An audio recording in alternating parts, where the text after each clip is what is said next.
Gentlemen, what is an absolute red flag a woman can raise on the first date?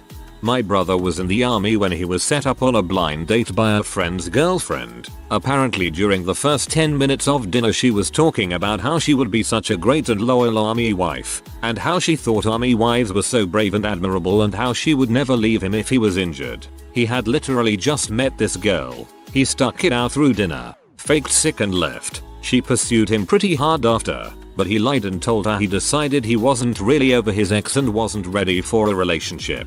He said about a month later she tried to text him with a booty call, and said she even tried to sweeten the deal by saying he didn't need to wear protection because she was on birth control. Like how many red flags can one girl have? This takes me back to the early 20s version of me and a fine lass named Rebecca. We met at a New Year's party. She tall and artsy with some feather arrangement in her hair I complimented. Ooh, a midnight and a proper kiss on the cheek with the promise of a first date to start 1991. Picked her up for said date a few days later and same hair treatment. She tells me she's obsessed with birds and always wears a feather somewhere. Okay, no problem. She's still cute in full light and this just makes her quirky, right? I was just a few years older and we went to a really nice Italian place near DC. She remarks how nice to be out with a grown-up but she's finishing college and has been dating boys. Nice. Dinner's great until dessert. The whipped cream on mine reminds her of her last boyfriend. She then tells me in great detail how she stalked him, hiding in bushes near his house to spy, effing with his tires and covering his entire car in whipped cream and eggs. Isn't that just the funniest? Check, please. Are you sure she wasn't actually a bird? I went to meet a woman from an online dating site and at the last minute she texted to ask if I could swing by her house, which was only a few blocks away from the Starbucks we were supposed to meet at. That should have been a tip-off in retrospect, but we chatted a lot online so I felt comfortable enough. Maybe she just needed a lift or something. Instead, I come up to her house and when she opens the door, she is wearing an ankle bracelet. She begs me to please understand how she didn't want to mention it on the dating site and to please hear her out. I was naturally uncomfortable by this point but also curious, so I sat down for a few minutes in her living room. She told me of this domestic dispute she had with her ex that had turned violent and now she was on 30 days house arrest. A very overweight teenage girl came into the room at this point, and the woman said, "Oh yeah, I also forget to mention I come with this." Now I just wanted to get the heck out of there. I started making excuses to leave but she kept trying to get me to stay. Please, just one date after I am done with house arrest. The things I could learn from a man of your smarts. I said nothing besides I really have to go. Well, think about it. I just walked out the door and she followed, explaining that the bracelet had a range of several feet outside. I was rummaging for my car keys next to my car when she grabbed my left hand and slid it under her shirt, placing it directly on her bare breast. She looked up at me with a wicked grin. I got in the car without a word and just drove. I never felt so happy to drive away from a place in my life. So yay. Asking me about red flags may not be a great idea, though hopefully I have wised up since then. Asking if you have ever done H and would like to shoot up later, unless you do want to shoot up later. Same for doing lines of coke. Had dinner with a blind date. Only saw her eyes maybe for 3 minutes before she was glued to her Instagram and Snapchat, giggling to herself and replying to her followers. Tried to have a decent convo, but she was like, "Aha, that's cool." Waitress comes. She doesn't even bother looking at the menu. Steak, fries, and a glass of champagne. Then out of the blue, "How much money do you make?" I got up, told her the date was done and left her at the restaurant. She was so glued to her phone, she just nodded. She blows up my phone raging that I was supposed to buy her dinner and exclaimed she had no money or ride to get back to her man's place. So yeah, she was fishing for free food and drinks. You made it out perfectly. Congrats on you. Oh boy, here we go. Long story short, I went on a date with a chick and we were vibing really well before she turned ice cold and began acting like a bee. At that point I just wasn't enjoying it, so I made up some excuse about having some stuff to do and left. Few hours later she texts me she was disappointed that I gave up so easy and she was testing how much I liked her. Needless to say I didn't ask her on a second date. I'd rather be single celibate than have a relationship sex with the entire cast of Mean Girls crammed into a single person with the maturity of a high school freshman. She asked me to drive her back home to ensure she hadn't left her iron on. 20 years later I'm still checking that she's locked doors, turned things off, locked up the pets etc. That's a long time to stalk somebody. She brings a guy from Tinder to the date. His name is Craig. He uses a paper clip as an earring. He spends most of the date sewing. Still wasn't the worst date I've ever had. So now I wanna hear about the worst date. A girl I dated was really obsessive over her ex, but not like wanting to get back with him. No, good sir. She just wanted to make sure he didn't date anyone and would force everyone around her to help her, including me. I found out from her ex, a really nice guy, that on the first date we went on, she chose a specific restaurant because he had a date and she wanted to ruin it. Yikes. Your well-meaning co-worker sets you up on a blind date with her fun friend. You agree to meet at a bar, but then her friend asks you to pick her up because she lost her license. You get to her apartment and she is arguing with a man out front. She flips him the bird before spitting in his face, then gets into your car. It is at this crucial point you notice she brought a suitcase full of her things. After you finish the drink you ordered with your meal, she finishes her fifth one. The entire time you haven't said more than a few words. Not because you're being indifferent, but because she always interrupts with anecdotes about her abusive childhood. The bill comes. She slides it over to you. She informs you that she doesn't have any money and assumed you had intended to pay for the entire date. On the way to the car she informs you that she wants to have unprotected sex. Don't worry though. She tells you that you cannot impregnate her. She is already carrying another man's child. While taking her home she begins gesturing to her suitcase while asking to live with you a few weeks. She is broke and destitute till she begins her new job as a stripper on Monday. The man she was arguing with was letting her stay with him till she saved up enough money for her own place. Unfortunately that man had kicked her out since she was bringing other men over to his apartment to frick. In her opinion it was unfair. After all, she never agreed to only be sleeping with him exclusively. After pulling her hand out of your crotch and telling her you're not interested, you get to the apartment you picked her up from. Unfortunately you live in the same apartment complex, only a couple buildings around the corner. Far enough from where you park but not so far that she doesn't follow you all the way to your front door. She sexually assaults you while trying to force her way into the apartment. You panic, but then hear your cell phone ring. It's a telemarketer telling you about your vehicle's expiring extended warranty. You pretend it's work, push your way outside, lock the door and hope she forgets the number scrolling across it. She follows you to your car, asking when you will come back home. You leave her standing in the rear view mirror while you speed off into the night. You then spend a few hours sitting in the mall parking lot, waiting for a chance to sneak back home, while on your third cigarette to deal with the second anxiety attack. Even though you previously quit smoking for over 1 year, you come to a grand realization. Your co-worker is kind of a bee. Apologies for the awful experience, but congratulations on the compelling narrative. I hope you don't mind, but I couldn't find a babysitter and brought my kid. Yes I do mind. You could have rescheduled. This is supposed to be a date, not a future daddy test. Here's some money for you and the kid to have a nice dinner. Bye. Yes, also lying about having kids and having know when you are at her place. When she gets too personal and wants to know the street you grew up on, your first dog's name, what your first car was, where you went to school, mother's maiden name, the 3 wacky numbers on the back of your credit card. Making comments to imply that she wants a worshipper gift giver instead of a partner. If you don't see her so as an equal, it's a bad sign. Pay pig. There are a few. One, she never bothers to engage in small talk during the date at all and any attempt on your part is only met with single word answers. Another would be if she kept talking about her ex during the date. Lastly, she answers her phone saying hey dad this isn't a good time, but you quickly notice the name on the call display oddly matches the name of your own father who disappeared when you were little. Accidental incest. She will raise a big red flag if she treats strangers like crap. You can tell a great deal about somebody by how they treat people who have no material benefits to them. Super underrated observation.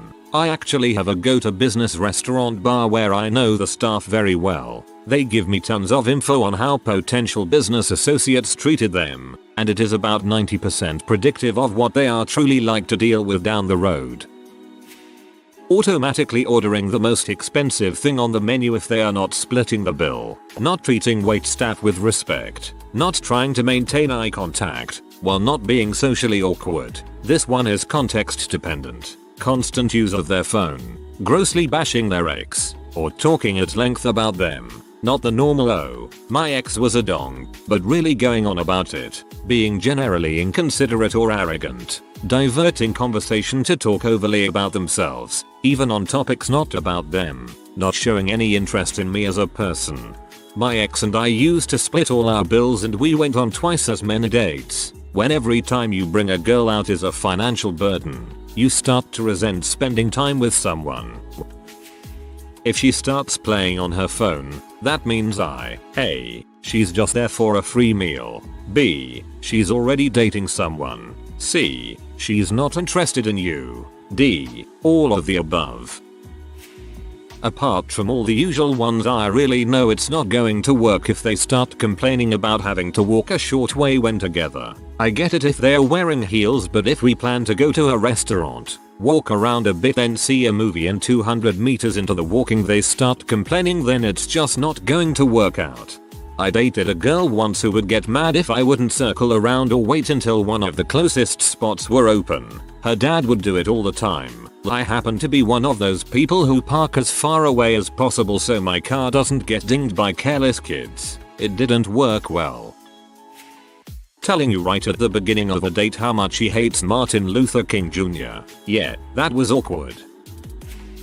Talking about how they want a man who knows how to treat a lady, or checking out other guys with their eyes while still actually talking to you, or ridiculing things you said, or telling you their ex-boyfriend is a policeman and if anyone hurts me he will get them, or telling you they have a BF but he's going to be in jail for 6 months, or ordering as much expensive stuff as they can, obviously more than they can eat, because they think a date is a chance to burn a guy for as much as they can get, or telling you about how their ex was an butthole, in fact all their exes were buttholes, or lying about their sprints or age before a blind date, or some of the first questions they ask you are how much do you earn, what car do you drive, where do you live, do you own or rent, or telling you their last BF was so generous he even bought you a house and gave it to you. 9 Korean girl in China, receiving more than a dozen calls on her phone, mostly that sounded male, while still in the car on the way to the restaurant. Chinese girl, I'd already decided not to date her again before we reached the restaurant.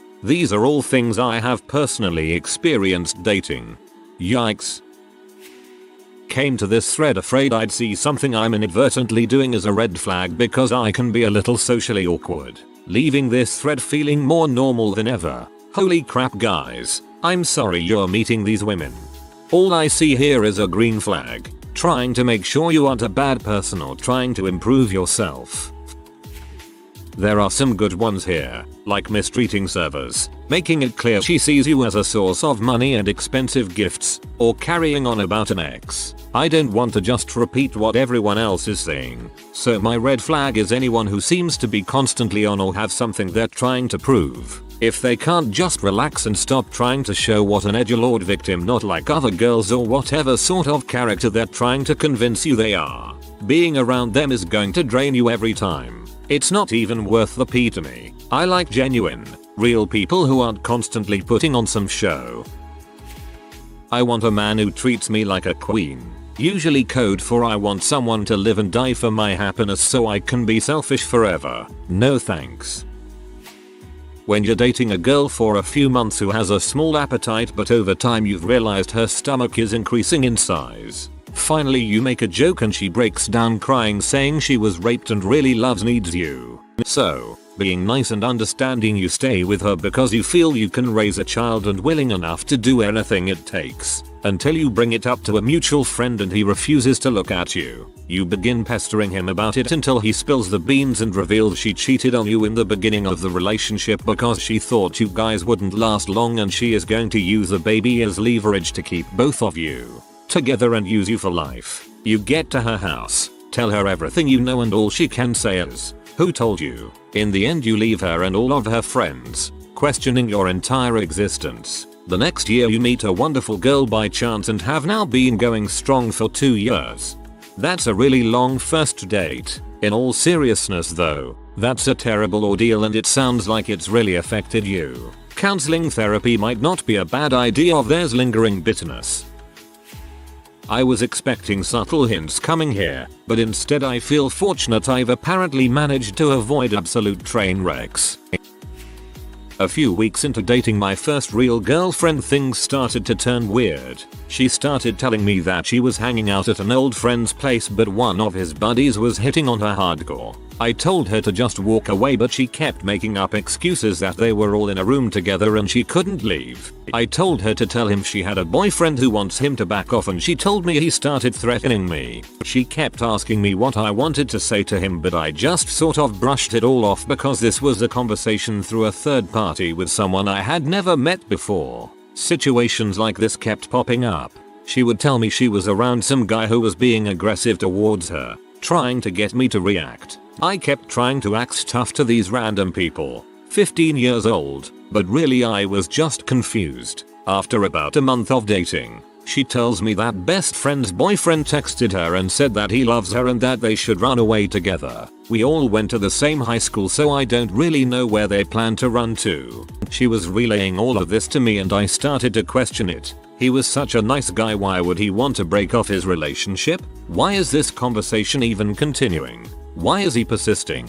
Have you told him you're not interested? Shouldn't you be able to easily shut this down? She gets frustrated that I'm not playing into her hand so she calls me and decides to escalate it to, well, I'm kind of considering it. That was obviously the breaking point and a very easy response, really? Well then we should break up. She flips her opinion really quickly. I didn't mean it. I was crazy. I'm sorry. I don't even like him. I'm proud of 15-year-old me for sticking up for myself and completely cutting contact. It turns out, which is pretty obvious in hindsight, that she just loved guys getting jealous over her and was lying the entire time to get me going. In every relationship I've had since, I've kept an eye out for the every guy I talk to is into me red flag. You are a champ. I had similar experience at 17. Unfortunately I was far more naive then. Bringing up crazy things she did to guys in past relationships. It doesn't make me think you're savage or cool, it makes me think that's going to happen to me. I opened the restaurant door for her, and she told me I don't need a freaking man to open my door. I walked her to the table, I gave her $20 for a cab ride home and walked out. I would have just bailed. Frick the cab money, you're a better man than me. When they ask you to pay for something for them, or suggest that you do it for the next time. Went out with a girl for a really bad date. There was almost zero chemistry between us. Things got slightly better as the date progressed, but I still wouldn't even say it was in my top 100 dates and I don't think I've ever had that many. I offer to drop her off on our way out and she agrees. On the way to her place, we saw an ad for The Incredibles 2 and to strike up a conversation I asked her if she liked those films. She said she did, and then said that we should go see it next time we go out. Then she added, but you'll pay for my ticket. Right, I laughed and didn't say anything because I assumed she was joking, and she said with a serious tone, don't be cheap. You got a nice car, it's clear you make good money. You can afford to pay for my ticket. She was out of my sights the second she said that. I just laughed again and said sure, we can do that. I dropped her off and never contacted her again. For my husband.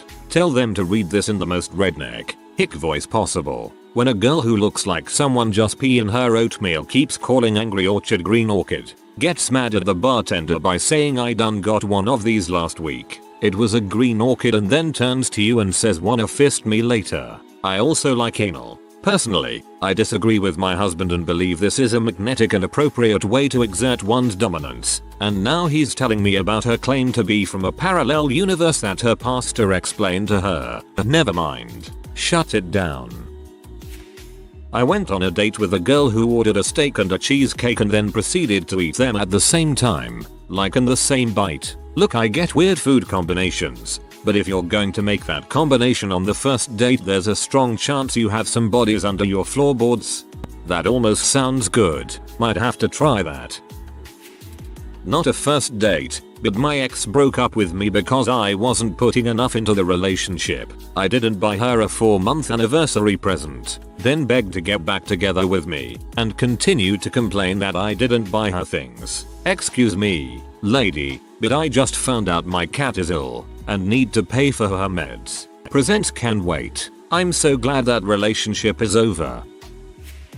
I remember a very long time ago when I was like 19. I'm 44 now. I met this chick who was working at a store, Thrifties, that I was transferred to for a week to help them out from a neighboring city. I was working for the same store. We hit it off while we were working that night and long story short went out after work to a restaurant, Coco's. While we were eating, some dude walks up to our table and starts to ask her why she didn't pick up their kid since it was her turn to watch him. They start yelling at each other right there at the restaurant. Then the guy leaves, grabs their kid from his car, I'm assuming it was his car, I actually don't know, and plops him next to her in the booth while we were eating and left. I was polite and finished the meal and then said I had to go home. It was so awkward. The next day I had to go into work at that same store, but she wasn't working that day so I didn't see her. I ended up working one more day after that and still didn't see her, so I went back to my store after that and didn't contact her.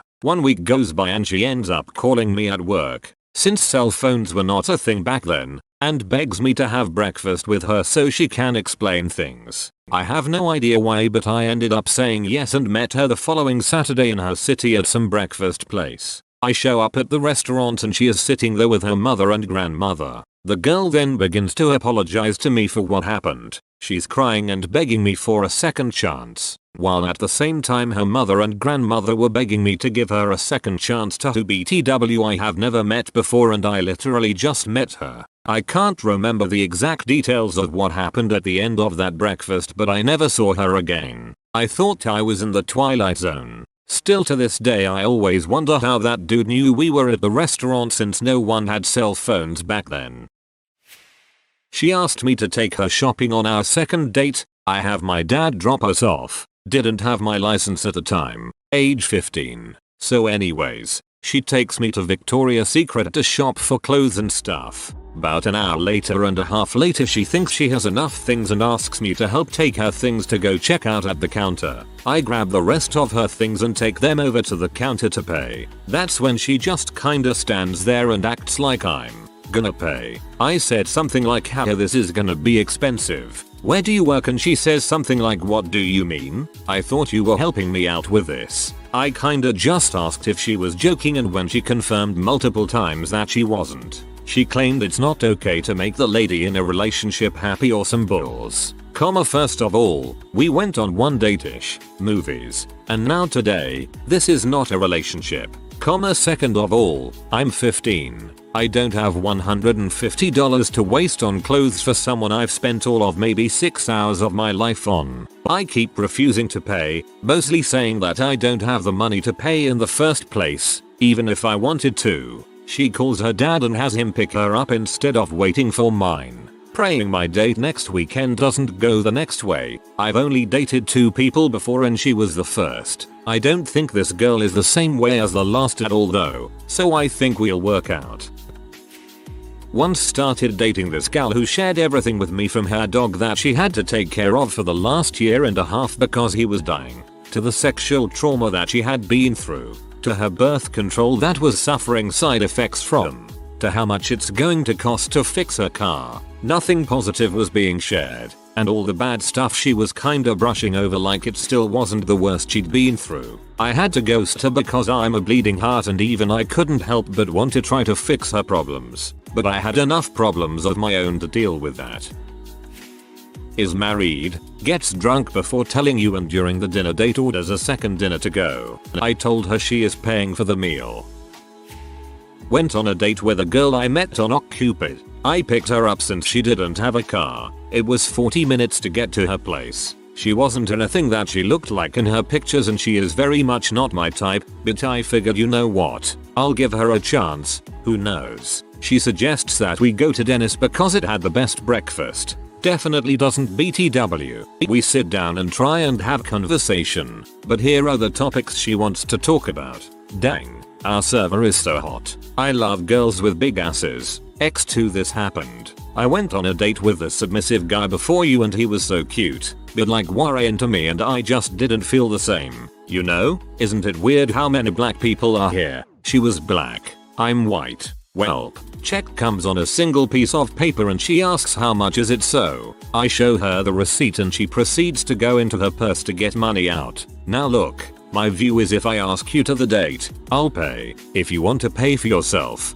I have great respect for you. However, I feel that on the few occasions that I do pay for you, it makes it more meaningful since you weren't expecting it. So, she's at the point where she's just pulling out change, and I'm thinking, you know what, it's only like $20. I'll pay for her. Even though I really didn't enjoy this date, I tell her I can pay for you. It's no big deal. But she's insistent on paying her share. I literally cannot convince her to save her own money. So we get up to the counter to pay and she seems apathetic. No longer interested in talking to me. So once we get out of Denny's I ask, hey, are you alright? You seem indifferent. She says, yeah, it's just I hate the rain. It wasn't even raining. Driving nowhere really, and I ask what she wants to do. She still looks blank and says not really anything.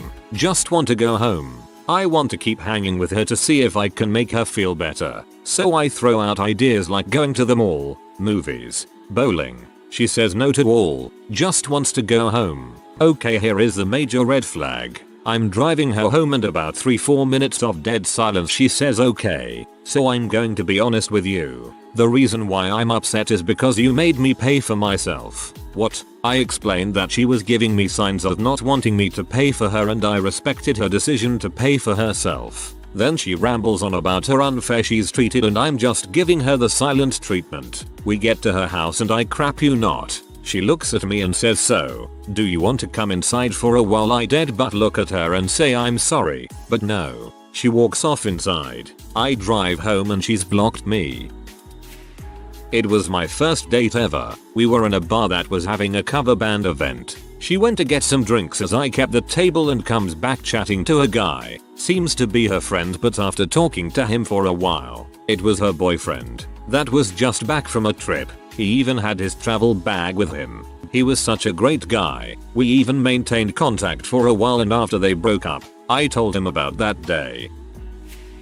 Late to the party, but here goes. I messaged a girl a couple of times on a dating app and never heard from her again, so I thought that was the end of it. About 2 weeks later she randomly answers saying sorry for not responding but she was in a car crash and blah blah. Even sent me a picture of a crashed car. This set off some alarms but I figure frick it. So we chatted a bit and she wanted to meet up to smoke some weed and she was cute, so I figured why not. I arrive at her place and she gets in the car muttering something about her roommate taking a poop in the toilet and having a conversation with her while she's in the shower. Ooh, look. As we are driving to her spot to smoke, she starts telling me about the car crash and how it was a drunk driver that hit her and how my dad is a Hell's Angel, so he'll just get my dad and his buddies to pay him a visit. Excuse me was all I said and she repeated what she just said, this time implying some broken bones would be made and that she might even get her dad's Hell's Angel law to sue him as well. Now at this point we have started smoking, so I was wondering if I was hearing her right. So I asked a Hell's Angel lawyer and she freaking snapped back, that's what I just said.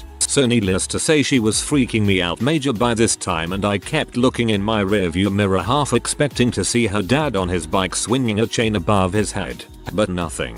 She said some other crazy crap about working 4 jobs and that all of them were linked to the Hells Angels in some way, so after about 40 minutes of smoke and hearing all her Hells Angels stories, I politely took her home and my excuse was I had to be up early. I dropped her off and said it was nice meeting you with a smile and a wave. I cannot tell you how happy I was after I drove off. In fact, I was so happy to be away from the potential biker gang daughter that I started laughing my butt off. Full on maniacal laughter. Just pure joy kind of laughing. I'll never forget how happy that laugh was. Knowing I was going home to just my cat and not some crazy biker chick. Made me really appreciate being single for a while. Sweet lord.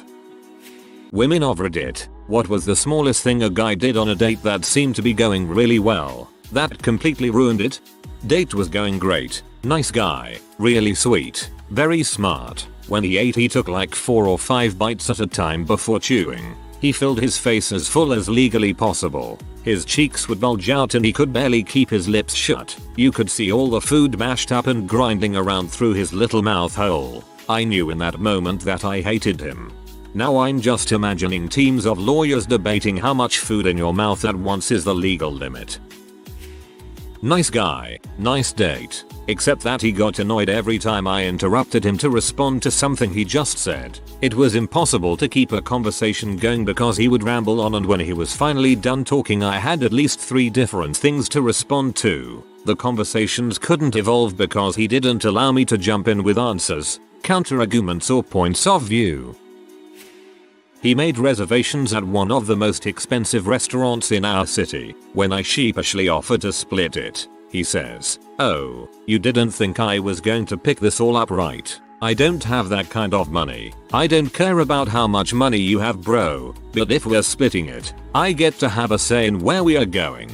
I was in college and could barely afford my half. I never answered him again after that.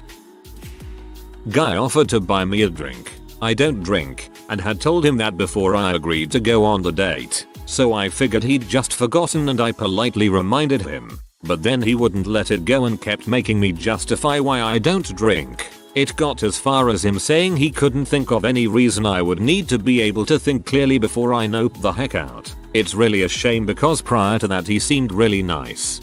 I studied abroad and some dude would not let the fact I didn't drink alone. He bothered me about it at least 4 hours in total per week for the duration of my stay. I don't know why people can get so obsessed about that.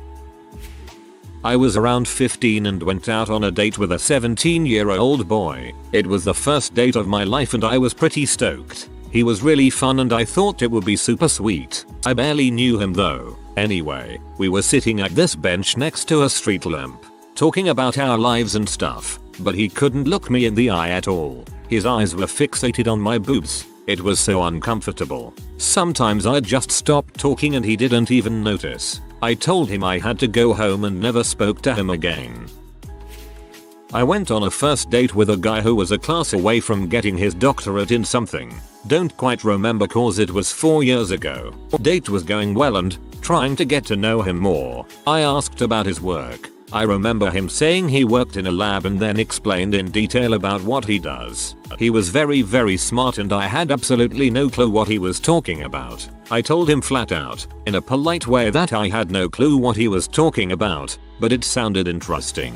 I remember that he then got this disappointment look on his face. He then said, "This I completely remember. I guess I have to dumb it down for you. You know how in South Park." Side note, we were talking about TV shows and I mentioned though that season happened to be funny. That scientist created a monkey with 4 asses just because? Well, that's kinda what I do. I create things just because and learn from that. Do you understand now? At that point I was done. Just because I don't what you are doing doesn't mean I am dumb. After that night he texted me a few times and I didn't respond. Finally he sent me one last one demanding to know why I wasn't responding and I said, "I'll guess I have to dumb it down for you. Remember in South Park when Wendy doesn't want to date Stan anymore? So she ignores him? This is what I'm doing. Do you understand now?" Never heard from him again. Best response ever.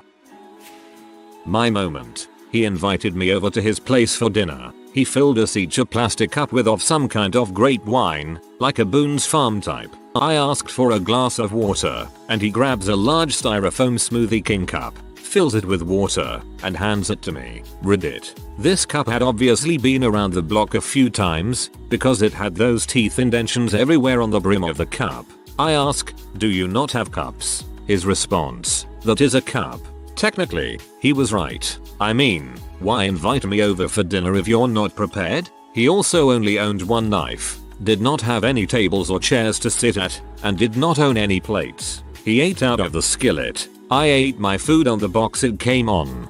This totally sounds like an April Andy scene from Parks and Rec. Not me, but I was a witness, sitting alone next to a couple in a coffee shop. Clearly first date stuff. My text message alert goes off, which at that time was the Zelda puzzle solved jingle. Guy looks over at me and says, "Oh cool, Zelda." I give him a quick smile and nod of recognition and get to reading my message. I swear I wasn't trying to eavesdrop, but this conversation ensues. What was that? Oh, it's from Zelda. What Zelda? It's a video game series. You play video games? Yeah, but it's a really cool series. They have good stories. I'm sure you'd like them. Eyes glaze over. I'm sorry, coffee shop guy. I'm sorry I made you recognize Zelda. Nah, it sounds like you did him a favor. Second date. Wrote me a poem and made me read it in front of him. It had lines about holding me and how great it was he hadn't touched me yet.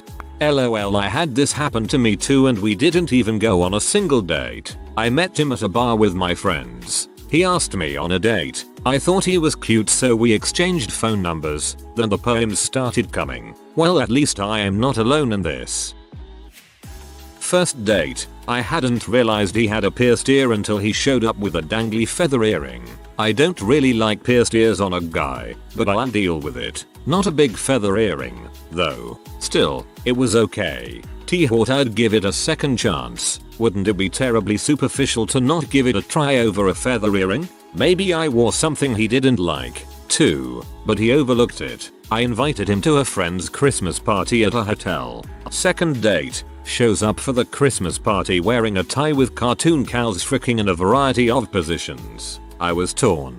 I like the idea of wearing something slightly different. I do not like the idea of showing up to meet new people at a cocktail party with cows doing it doggy style all over my chest. He said, "Is this making you frisky, baby, like Austin Powers?" I realized it wasn't just the clothes that were a concern. I just didn't think we had much in common if he thought all that was a good idea, even if it was small.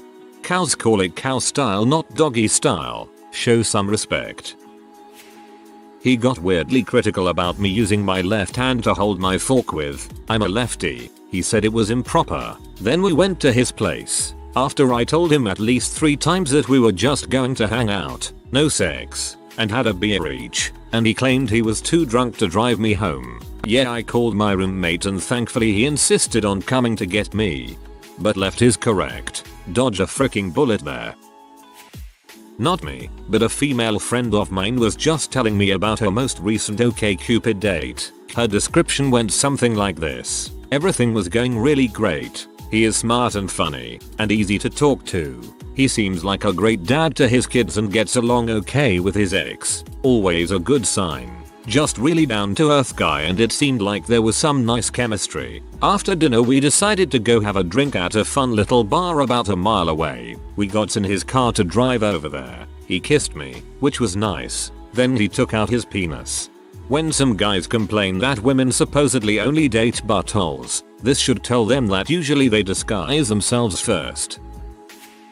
I ruined a date for a girl once. Dinner and a movie. Her suggestion.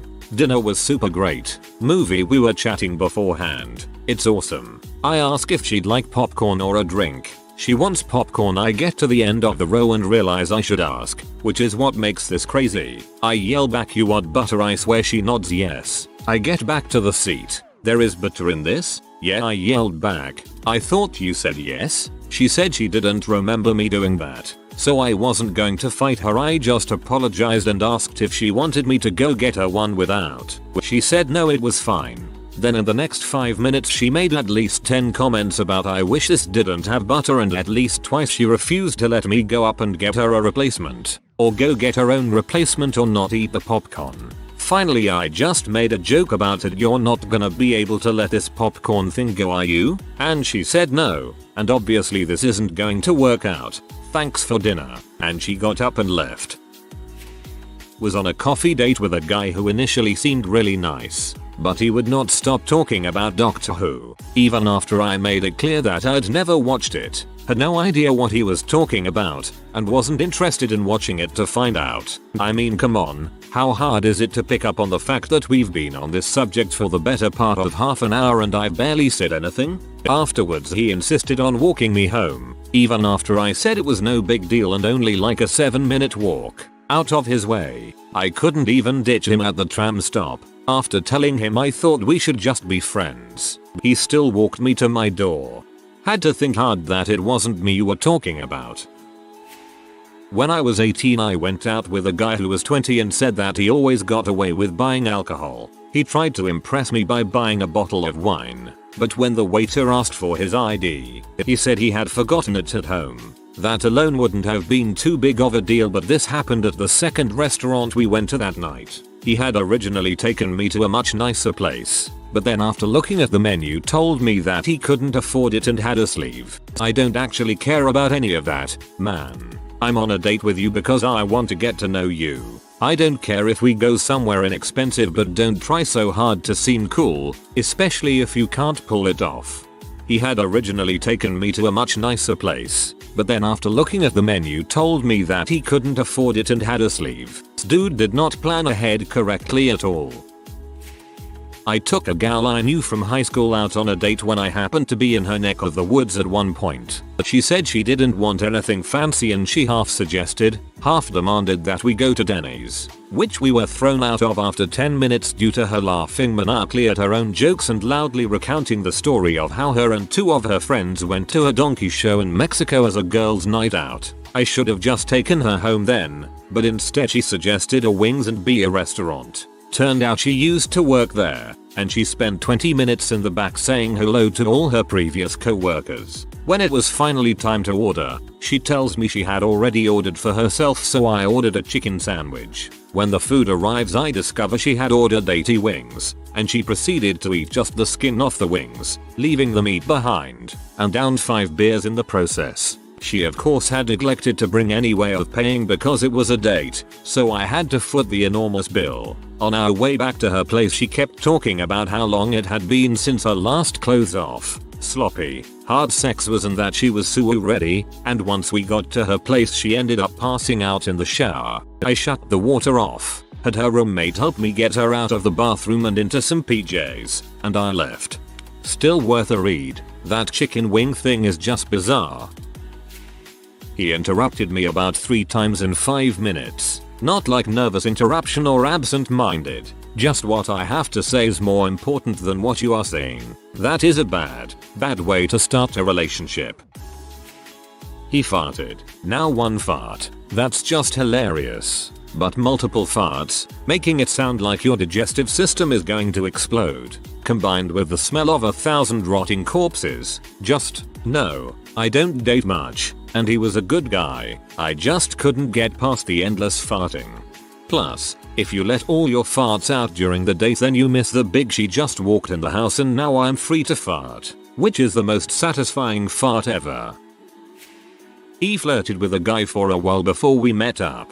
He seemed like a nice enough guy and we had a few things in common. Went on a trip together but had separate hotel rooms. I figured if he was nice enough, we might have sex. He forgot his charger, toothbrush, razor for the 3-day trip. Seemed a little irresponsible but he could always go out and buy a spare. He didn't. He didn't brush his teeth for 3 freaking days. I ended up buying gum and offering it to him at every opportunity. First day I passed by his room. I saw leftover fast food containers on his table. Half cup of soda and a few fries left. Second day, it was still there. Third day, it was still there. Checkout day, it was still there. Dude didn't bother tossing his trash in the garbage can for 3 days. Or at least stick the soda in the micro fridge. Seems petty but I realized the suave guy I met online was actually a disgusting slob.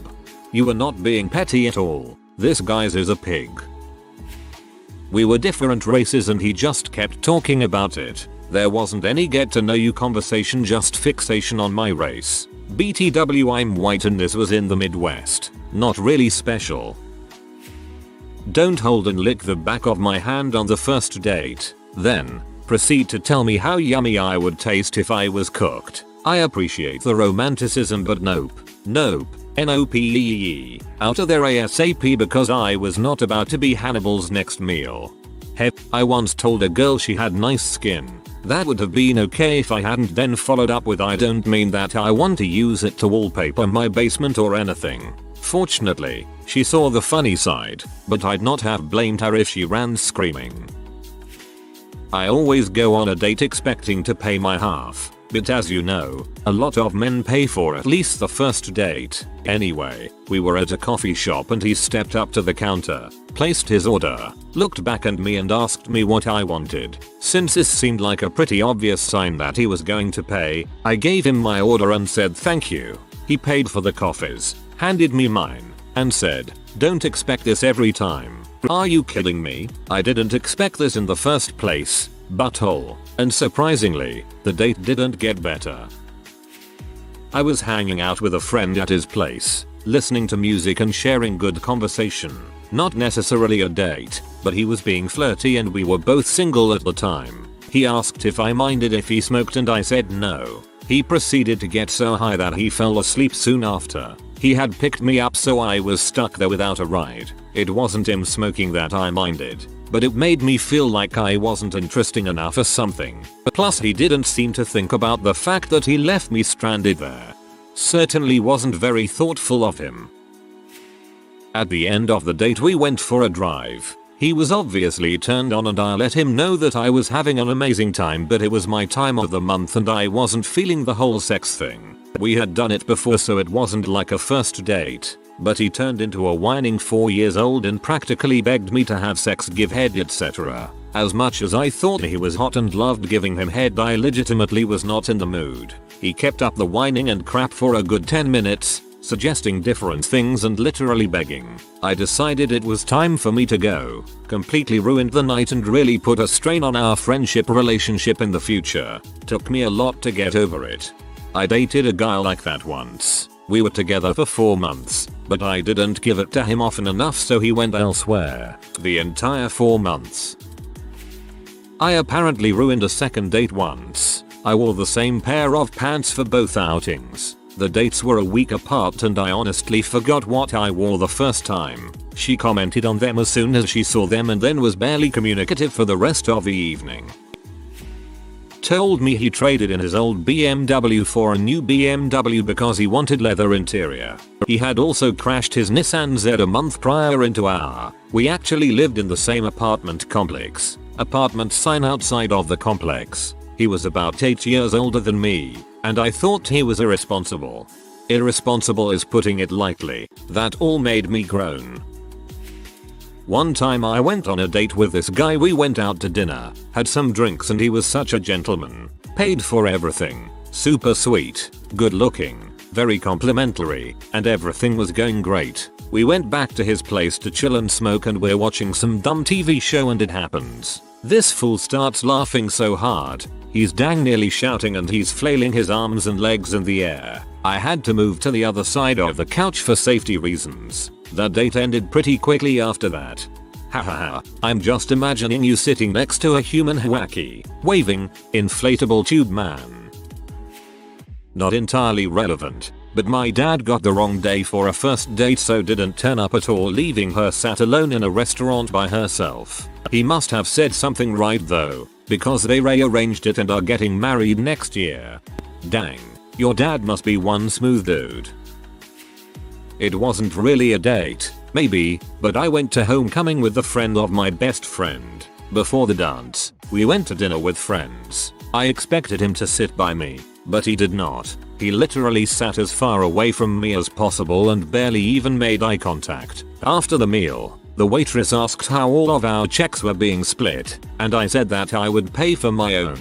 My date immediately says that he'll pay for mine if he has enough money. He proceeds to open his wallet and loudly exclaims, "What was I thinking? Of course I have a lot of money." At the dance, he was mostly just grinding with his male friend, although they claimed to be completely straight. The few times he did dance with me, he seemed to look everywhere except for at me, and acted like he would rather be hanging out with other people. I didn't realize I was that boring. I don't know if straight dudes grind on each other, man. I mean, I could see someone doing it for a few seconds as a joke, but if he was mostly doing that. Honestly, know what ruined it for me? He was a nice guy honestly for the 2 hours I saw him at the cafe. A little self-centered but workable for another date to really see what's up. Then when we said goodbye he refused to drive me home 4 minutes to my dorm room. We went to a cafe a 10-minute walk from my rural campus. He drove off while I walked home. Never got a call back. All's well, which ends well. At least you didn't spend the rest of your life with him. How much time do you have? Most recently, I had the doctor who took my pulse on a first date. Weird, and then patronized me endlessly. Do you know what the difference between veins and arteries is? Are you kidding me? I had the guy who picked me up and immediately displayed his road rage by yelling "see" at 3 other drivers on the road. See is another word for mate where I live. Maybe they were just really good friends and he was calling out to them. I kind of ruined a first date once. I really liked this guy, and when I'm nervous I tend to overindulge when drinking. So here you have a guy almost twice my size, and for every beer he's drinking I'm having a glass of wine, without really thinking about it. Plus I wasn't eating much because I was so into talking to him. After the restaurant we went to a bar to continue talking drinking. By the time we left he had to help me walk home. Granted, it was snowy, and just a couple blocks, but I barely even remember the walk home at this point. While we're at my apartment, I excused myself to go throw up. I couldn't tell if he noticed or not. He left my apartment, on good terms, at least to my drunken mind. I woke up fully clothed, still wearing my jewelry and makeup, on the floor of my bathroom. I remembered what had happened, and thought, well, I like him, but I don't think he's gonna call me after that. We got married 3 years later, together 7 years in February. He still calls that night false advertising. He let me pick the movie and said he had no preference. I was obviously fixated on and enjoying the movie, but every 15-20 minutes he'd lean over and ask if I was bored and wanted to leave. After a few times I tried ignoring him and instead of getting the hint he asked if I was ignoring him. I nodded yes and he'd ask why and if I wanted to leave together until I again told him no, I am watching the movie.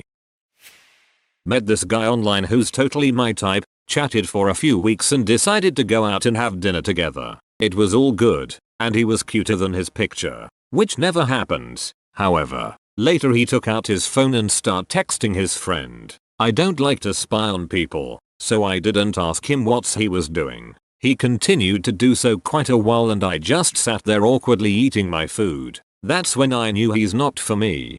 Not commenting on the behavior, using good but not perfect pictures results in better dates online IMHO. He invited me over to his house to hang out and play video games. We had been out with mutual friends before, but this was our first time alone. We ordered pizza and I was playing video games, but he was obsessed with his stupid car and every 30 seconds he stood up to look at it out the window. Nobody was around. It was a well-lit area. He just liked his car that much. He would be in the middle of talking to me and do that head turned not looking at you while murmuring a thing while walking to the window. Bizarre. Maybe it wasn't actually his car. We were just hanging out in his dorm watching movies he made for his film class and out of nowhere he turned on these Christmas lights, turned off the main lights, and then started playing Wanted by Hunter Hayes and asked me to dance with him. It was so cringe-worthy I just declined politely and got the heck out of there before he cut me up into little pieces. Other redditors will read your post and think, see what happens when a guy tries to be romantic, but this was a first date lol. Reddit, have you ever walked out on someone in the middle of a date? If yes, why? Oh yes, blind date. This was years ago, but I won't forget this guy. My well-meaning cousin set this one up. Was supposed to be a dinner and a movie date. Pretty typical stuff. He picks me up and looks mildly annoyed. I greet him happily and attempt to engage in conversation. He seems very distracted. We get to the restaurant and he pulls this red wig from his back seat and asks in complete seriousness if I'd wear it. I stare at him in confusion. No idea where this is going. He goes on to explain he's trying to make his ex-girlfriend jealous and has been telling everyone he's dating a redhead. I'm a brunette. He was unhappy I wore my hair down as that would mean it would take longer to pin up under the wig. I step out of the car, walk to the bathroom in the restaurant, and call my friend who is my emergency bailout. She arrives, I get in her car and leave. Never saw him again. What an inconsiderate frick. Twice. 1. Went out on a date with a guy who, I quickly learned, had backwards notions about disabled people and women. I'm a deaf woman. This was a while ago, so I'm paraphrasing here. He said something to the effect that women should stay at home, be pregnant, etc. The classic. And he expressed surprise that I, as a deaf person, did not have a carer to help me do day-to-day stuff and drive me around the town, and he thought all handicapped people should be put in institutes. I'm not really sure why he asked me out in the first place. He certainly knew I was deaf. Anyway, I don't feel like it's my job to educate people that disabled people are usually capable of taking care of themselves. I told him I didn't think that it'd work out, and excused myself. 2. A nice, class clown type guy. We got along well, and he made me laugh, which I liked. So when he asked me out, I said yes. Got to dinner, and when we were nearing the end, he admitted that he didn't have enough money. I offered to pay. It happens. College, broke, yada yada. He said no, and insisted that we dine on Dash. I excused myself to go to the bathroom, found the waitress, told her what he was planning, apologized profusely, paid for our dinners and tip, and left. Considered not paying for him, but didn't want to stick her with his meal. Headline: Deaf girl's blind date is dumb. Beginning of the date actually, he picked me up. I got in the car and he passed me a breathalyzer. He says I had some wine while I was waiting for you to come out. Can you blow on this so I can start the car? I note the frick out of there. Oh, adventures on online dating. It was more at the beginning of the date. He picked me up. The first thing he said to me was, "You really don't look good. Can you go change?" I said, "Sure," and went back inside, took off my makeup, put on my pajamas, and got out the takeout menus. A few minutes later he comes knocking at the door and seemed genuinely surprised that I didn't want to continue the evening with him. Not maliciously, I'm a recovering H addict, and when we're sitting down at the table I noticed her gnarly tracks. I told her I had been clean for 3 months and this wouldn't be good for me. She was really embarrassed. When I was leaving I paid for 2 more gin and tonics for her at the bar. You seem to have your crap together. Congratulations. I had been out with a guy a couple of times and he invited me over for a movie date. First time I had ever seen him in shorts. Nazi tattoo that he had given himself on his leg. No thanks. I left. I was telling her a story and she starts staring at her phone and giggling. I asked who it was. Just some guy. I wonder how long it took her to figure out I left, because as I walked outside I looked back and she was still laughing at her phone. Yes, when I realized this guy was filming my cleavage on his iPhone at our lunch date. A simple v-neck t-shirt, in case you were wondering. Yup, was on a first date with someone in a restaurant and the server was a bit slow because it was really busy. My date complained about the retarded waiter. I just left. The term is server. Yup, she told me about her 3 STDs and how she tried to get preggers with some guy without him knowing. She told me this on the first date. Sounds like a keeper right there.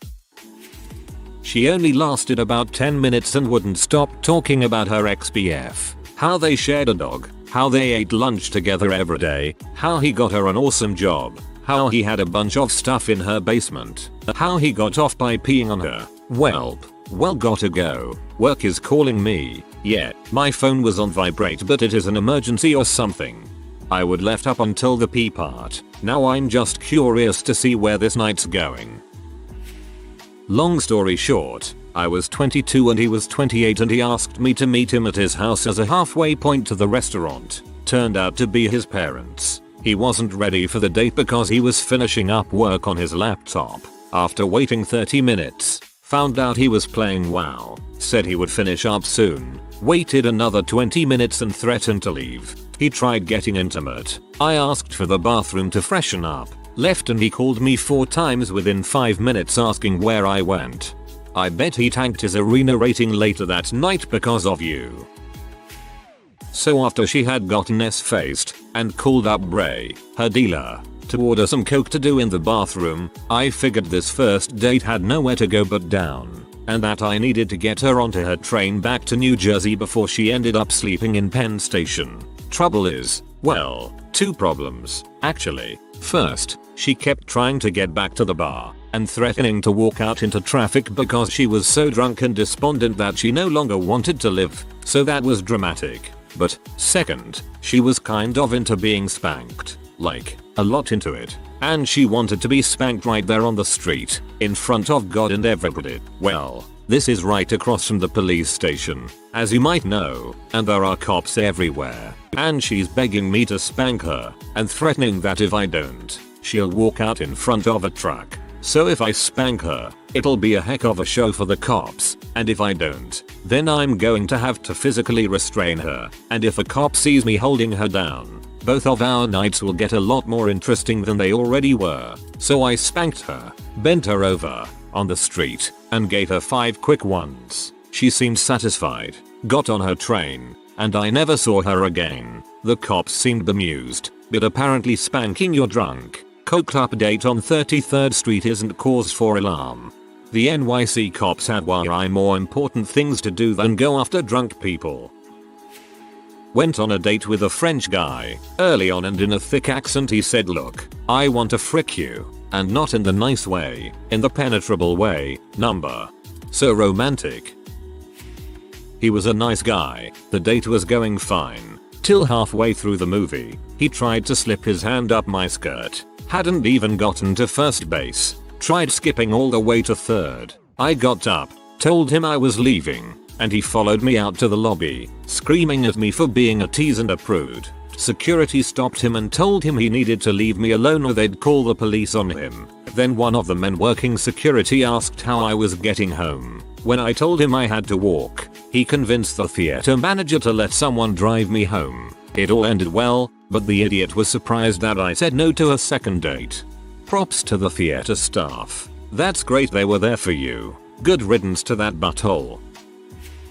I've posted this before a few times. He said that if I have family history of cancer, he wasn't interested in going on any more dates. For one, I do. For two, the tone he said it in was not only rude but concerning. It was just dinner. I didn't even say I wanted another date or that I had some actual feelings for him. He did end up asking me out again months later but I declined. I also found out he had gotten skin cancer.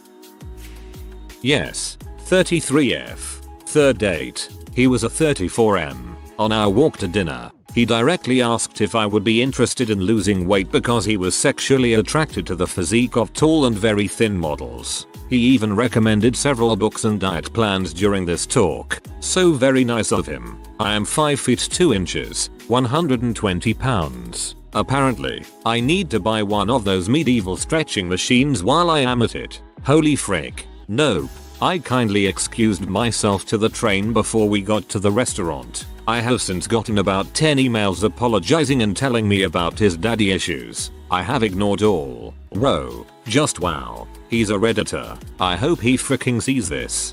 Douche. Went on a date with a girl who freaked out on me in the car when I was describing my life in the state I had just moved from, screaming at me at one point that if I liked it so much that I should move back there. I sucked it up and went into the restaurant with her anyway. She proceeded to pound shots of tequila and ordered one of the most expensive items on the menu. I excused myself to the bathroom, noped the frick out of there, and unplugged my phone from the wall while I went to watch Cowboy Bebop. Yes, it still stands out so vividly in my mind. It's probably too late for this but we went to grab some food before a film at a fish taco place in between us. I ordered some tacos and a beer. She ordered some tacos, a water, a side of rice, and side of salsa. So the meal comes and she just stared at it wide-eyed. The salsa was on top of the rice. She looked at the waitress and really harshly said she ordered a side of rice and side of salsa. Fair enough, I guess, outside of the harsh bit, but the waitress took it back politely enough. A few minutes later the waitress brings out the rice with a side of salsa and, again, she looked at the waitress and really harshly said she ordered a side of rice and a side of salsa. She noted that the kitchen had only just scooped the salsa off of the top of the rice, so she had it sent back. Finally another rice and side of salsa come out from the kitchen. The waitress puts it down on the table very politely. I have no idea how she even managed that at this point, and asked the woman I was with if this was okay. The woman looked at it and said, "This is perfect. Thank you," and then immediately, and in front of the waitress, dumped the side of salsa on top of the rice. I stood up and left. TLDR. Don't go on a date with a nutter. We went to see X-Men 2. She brought a laser pointer and pointed it at the screen. I told her to stop. She did it one more time. I got up and had her removed by an usher. I don't know how she got home. Theaters of America applaud you. So I pick up a girl I work with. This past Saturday actually. When I get there I notice she is not acting like she normally did at work. She was super energetic. Not a bad thing. Her conversations were all over the place. She at one point was even talking to herself in the car, let out some pretty nasty farts, and crying over some problem she wouldn't tell me about. We were supposed to be heading to a party at a friend's apartment, but she needed to go pick up something first. I was fine with this, until she told me what it was. When I finally convinced her to tell me what we were going to get, she told me some crystal M, and that we were picking it up from her ex-boyfriend who doesn't want to meet me, so I will have to park somewhere and let her walk to meet him. I played off how furious I was until I took her back to her house to brush her teeth because she had not done this yet, or put on makeup, or fixed her hair. As soon as we arrived at her house I told her I needed to leave, got the frick out of there, and had a great night at that party. Haven't spoken to her at work since. I had a girl out for lunch at Panera. First date, keeping things light, and we were trying to have a conversation. Emphasis on trying. She was drop dead gorgeous, but holy helix, she was, and still is, the dumbest mother I have ever met in my life. I could barely talk to her about anything without her going hard and turning her head to the side. I snapped when I told her my mom's name was Hannah and she responded, "Hannah? You mean like a cat? Understand?" She had been saying crap like that for a solid hour. I'm not one to give up on anybody. I've gone on second dates with girls I had a rough first date with. She just kept roadblocking any attempt I had at conversation with her by saying dumb crap. He said, "It's so cool that you drink whiskey straight. My girlfriend won't drink it at all." It was our third date and I did not know he had a girlfriend. Yeah, that is definitely second date info. In college I went out with a big shot lawyer who kept pestering me to have dinner with him. He came into the bar where I worked every day till I said yes. At dinner he ordered escargot and tried to force me to eat one, sticking the forkful in my face repeatedly. I was literally squirming my head around trying to get him to stop. When he did, he put the fork down and said, apparently to himself, why do you keep going for Brooklyn lower class trash?" I seriously didn't know what to do. I was only 18 and I was furious. It was a classy place and not in my neighborhood. I couldn't bring myself to go off on him like I wanted to. I got a lot of crap for my accent in college. I went upstate and I was home for the summer and really battered by being teased and insulted for how I spoke. So I went to the ladies' room in shocked rage, and on the way the waiter said, "Man, that guy is a douchebag," and I said, "Is there a back door?" We were nowhere near the subway and I had no idea if I would find a cab or if I call for one. Even. The waiter handed me a 20 and said, "Go to the Irish bar down the street and I'll meet you there in a couple of hours. Ask for Jack. He's my brother." So I did, and Jack was like my own family, and I ended up with that waiter for years. He was shot and killed by a random bullet during someone else's gunfight. I never got over him and miss him to this very day. The lawyer had his bald now fat face plastered on buses and in the subway last time I was in the city. I always looked at his picture a bit fondly, because he found me the best boyfriend ever. Saddest, most unexpected twist. Not going to lie, after all the failed Tinder dates I've been on, I was checking to make sure no stories about me were on here. I finally feel like a winner. 16 years old, taking a girl to her prom. We were meeting her friends for dinner before the dance, and I took a wrong turn and we ended up being 10 minutes late. She was P and wouldn't stop being a B about it, at dinner in front of her friends. So when we were arriving at the dance, I pulled up to the curb and told her I was leaving, that I wasn't going to put up with that crap. Hung out with different girl later that night, ended up marrying her. I went on a date with a friend of a friend. We went out to the beach, talked for quite a while, got some drinks and we're eating dinner. It seemed to be a real good time but she was always on her bloody mobile. I had made a couple funny comments based on high scores and other phone related themes but she was either clueless, indifferent, or having a bad time. Midway through dinner, and in the middle of a text conversation with her bestie, I dropped a $20 on the table and told her to enjoy her texting. My friend hit me up a couple days later and asked why I was a jerk to her. After I explained about the phone bit, my friend laughed and said that was why her last boyfriend dumped her. TLDR. Walked out on a chick since she couldn't put her phone down. I had a similar experience with a girl from way back in the day. It took her almost 45 minutes to realize that I left her at the restaurant after paying the bill because she was too busy gabbing on the phone to her friends about nothing important. I even finished my meal. I've been on a couple of online dates before I met my current and wonderful girlfriend, some of which went well, some were absolute messes. I walked out on a date when I realized that the girl I had contacted on OkCupid was not at all the girl who showed up.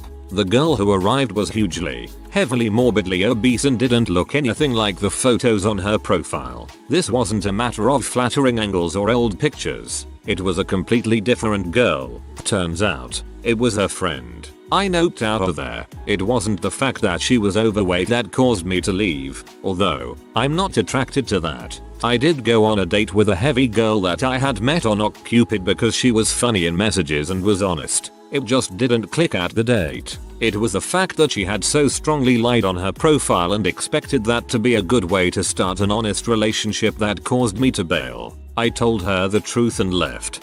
Had a similar experience. Her excuse for attempting to dupe me was that she thought if we clicked via our messages that it would make up for her not being the same person in her profile. Nope, nope, nope, nope, nope. He was a bit old for me, but I thought I'd give him a chance. He was super funny and pictures seemed cute. Showed up in a fanny pack. Told me about how he hated his life and had just been fired from his job at Hot Topic. And told me about his dream to trap unintelligent people in a mystery mansion style house. I finished my drink and told him that this wasn't working. Laugh cried my way home in disbelief.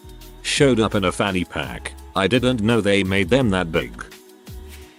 I'd been talking to this guy on a dating site for a while, and he certainly seemed cool enough, so I decided to go watch a movie at his house one night. When I got there, he was 5 inches shorter than described on his profile, and had a nerdy, high-pitched voice. Think Urkel, but not quite as bad. We walked into his house, which I quickly learned was actually his family's home, and went to his downstairs bedroom. It was tiny, had no windows, and was covered in empty potato chip bags and dirty clothes. You couldn't see the floor. He also had dinosaur sheets on a twin bed, and one of those anime body pillows. I noped the frick out. I hate to be the one to tell you this, but he was 12. You dated a 12-year-old. Yep. He made me cry after he kept bantering me, but he was just an butt. I took my shoes off. We were at his house, and he exclaimed, "Oh my god, you've got flat 10 feet, not impressed." His house was weird as frick too. His parents had a camera in the living room to see who he brought back, but he'd turned it around. I asked to be driven back after like an hour. Went on a date with a girl I met online. We went to a county bar and it just so happened to be her birthday. She went with a few friends and I met them and they said we could have some one-on-one time to get to know each other. We picked out a booth in the corner of the bar and started talking. The entire time she had this sad depressed look on her face when she kept telling me she was fine. Finally, about 30 minutes into forced conversation, she starts crying. I asked again if everything was okay and she said she was fine, she just gets emotional when she drinks. Her friends come to check on her and start giving me some crap asking what I did. She doesn't tell them anything, just keeps crying. I look like an butthole now and she said she needed to go to the bathroom to clean up. I close my tab and walk out of there as fast as I can. She texts me asking where I went. I don't respond. She then sends a novel of text to me saying how crazy she is and needs someone to help her and that she will frick me tonight if I come back. Red flag stage 5 clinger alert. At first I was like, well, that sucks, but it's not her fault, she's obviously going through some crap. But then she ends it with that text, and yeah, it noped the frick out too. Take her to a nightclub. She proceeds to get wasted. Club is full of creepy Middle Eastern guys. She apparently had a thing for Middle Eastern guys, as I am one. She knows like all of them. Literally every 5 minutes she goes up to some random Middle Eastern guy and starts chatting him up, flirting, touching, etc. They are all her friends. It makes sense that she would know these guys because she co-owned a bar herself. But still, it's weird. I am bored and a little offended. But I feel like I can't leave because she is wasted and I feel responsible for her. She asks me to take her to the bathroom. Asks me to have sex with her in the bathroom. I say no, because there is a long line of people waiting who would yell at us. We leave the bathroom. She makes a beeline for another creepy Middle Eastern friend. They start chatting. I am sitting there looking a third wheel. Guy pulls out his wallet and hands me $60 and says, here, I've never had a blonde before. Trying to not flip the frick out. I look at her and ask her why is he offering me money. She can't answer. She's too drunk. I am barely hiding my disgust. I ask her to leave. She says no. She wants to talk to her friend. I leave. For your information, I don't think she was an H. She had a respectable professional job. I think she just hung out with really creepy guys. Ads pimp to resume. Lemon Lord, the last date I went on. Met online. Texting was great. Very similar sense of humor between us. But in person, she was really cute. But why bubbly and adult. Wanted to dance around in the bar she picked instead of talk and get to know each other like we had discussed. I bailed about 20 minutes in. And it was amiable. Yeah, this isn't going to happen. We are way different. Friends though for sure. You're hilarious and I want you to come to my birthday next week. At least she seemed nice about it. The majority of people in this thread sounded insane. Have you ever left in the middle of a date? If so, why? Dude came to meet for a beer completely stoned out of his mind and incapable of any conversation. He made really random observations about the bar and then said that he only had harvested enough for one beer. I paid and bailed. LOL harvested. Not a date, but I left dinner with my brother and his crazy girlfriend of the month. This one wouldn't stop telling us about how she had recently conquered a dream shark that was giving her nightmares. It was a metaphor for her life or something. I told them my cat was sick after she showed us a picture she drew of the shark. I really did try, but after 30 minutes being lectured on a dream shark, I lost it. This was 2001.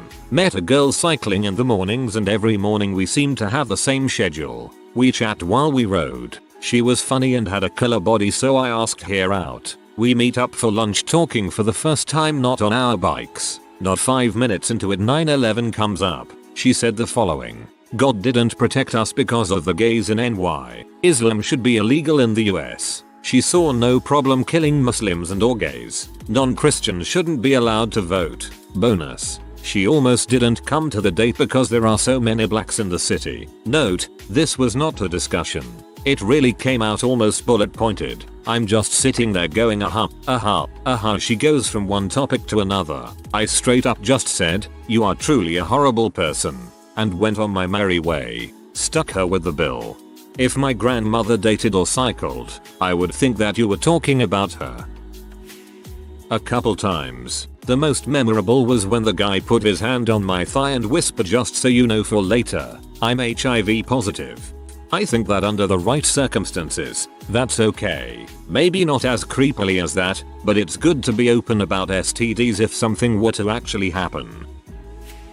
Blind date. My friend's boyfriend's roommate. My friend told me he'd seen me when we had stopped by their house. I didn't remember seeing him, but she insisted that he was a real sweetie, and this was exactly what I needed. Just gotten divorced, had 2 kids, recently home from Iraq. Meet him at the restaurant, and he's the most attractive Middle Eastern man I have ever seen in my life. We started talking about his work, medical resident. I was a paramedic, so that was fun for me, and at first it seemed to be going really well. Then, he asked about me. Obviously, Iraq came up.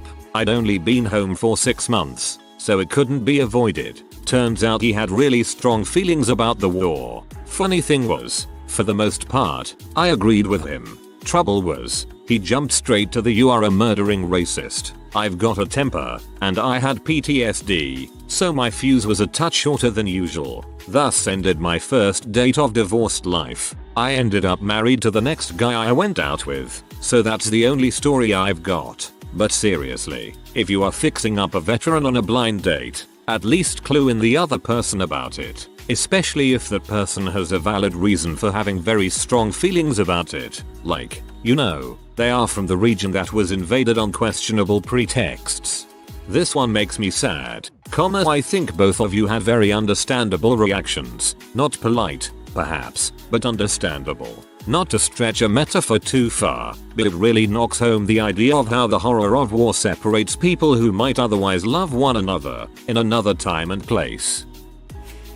When I was in college, a girl I knew who had an interest in me asked me to go with her to a sorority pledge dinner event. She needed a date and didn't want to go alone, so I felt I was doing her a favor. But I didn't know anybody, so would stay relatively close to my date in the event she wanted to introduce me or simply to act like a date, staying somewhat close. After dinner she went from one person to the next and was awkward because she wouldn't say anything and just walk off, so I would follow. At one point, with about 3 of her future sorority members around, she turned and said, "Are you just going to follow me all night like a puppy dog?" I looked at her and simply said no and walked away. I walked straight to the car and left. Don't know how she got home and didn't care. She went to where I worked the next day crying and told me how sorry and rude she was and wanted to go out again. I was nice to her, but going out on a second date was not going to happen.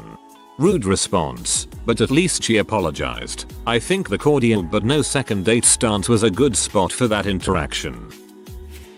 He kept glaring at the bartender who was smiling at me while pouring my glass of wine. When I asked the bartender for a recommendation, the guy was not happy that the dude and I were talking. I went into the bathroom and had my friend call me in 5 minutes to pretend to be my roommate locked out of our apartment. Keep in mind that this was the first time we've met face to face and first date. I love the possessive ones.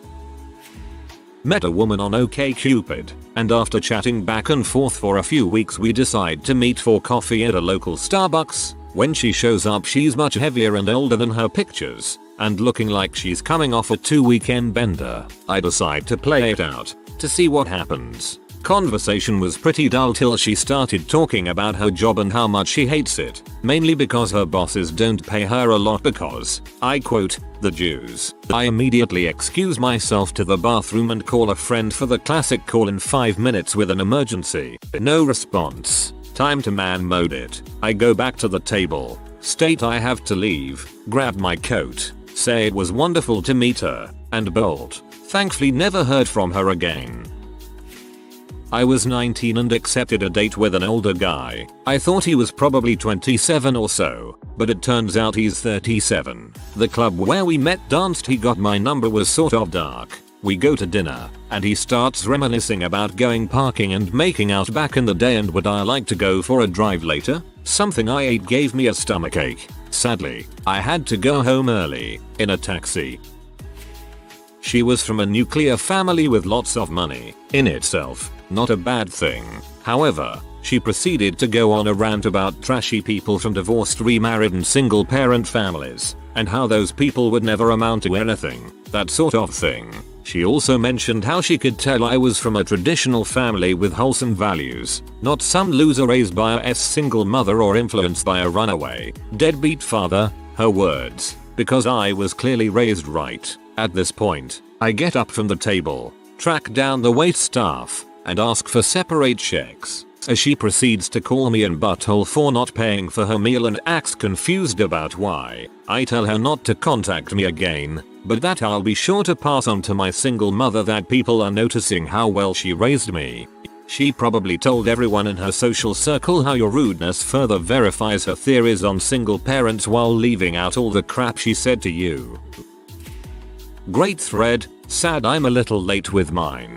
So, first date, we were talking about TV shows we like, and she mentioned My Big Fat Gypsy Wedding, which I had also seen and liked. Then she said, I wish American men could be real men like gypsy men are. Okay, I don't think the traveler lifestyle is the healthiest on the planet. Lowest life expectancy in Europe, rampant illiteracy, domestic abuse, all the bad stuff. Plus the expectation to be married by 18 at the latest. So she was clearly unmarriable to a traveler even if she'd not been the wrong ethnicity for them. My family does a bunch of outreach in the traveler community, helping them go to school, find housing if they want to settle, that kind of thing. So I am more familiar with this lifestyle than someone who watched one TV show one time. So I tell her some of this. Then she says that I'm not a real man because I don't want to be a domineering patriarch. And that it's probably all because I was raised by a single mother and therefore know nothing about what a man is supposed to be like. End of date. He walked like 10 featuring ahead of me. I asked him to wait for me as I'm 5 featuring 2 and he was a 6-footer. He told me that I should just freaking move faster. I just stopped and headed back to the car. He didn't even notice for a while. Date never happened. Halfway through this date I had in high school, I was extremely gassy and trying so hard to keep my composure. If I didn't let one out I would be miserable the entire date. Well, I definitely should have held it in as the gas was far better than the outcome. I basically sharted on my way to the bathroom, stopped, turned around, put money on the table and left in a hurry with my cheeks clenched and a very baffled date behind me. Let's just say we never went out again. Thank you for amusing us with your suffering. He told me he didn't have a job and had no intention to get one. He was looking for someone to support him. In short, I got up and left. Yes, first and last date. He picked me up at my place. Before we drove off he told me he was cat sitting for a friend couple of blocks away from my place and he just needed to check on the cat before heading out for dinner. I said sure, not a problem. So we go to this apartment. I stand in the doorway while he does his thing, feeding the cat and whatnot. I just ask whose apartment is this, just making small talk. His response, it's my ex-girlfriend's of 7 years. She's totally okay if we frick on her bed. At that point I just turn, open the door and walk out of the apartment without saying a word. Never heard from him again.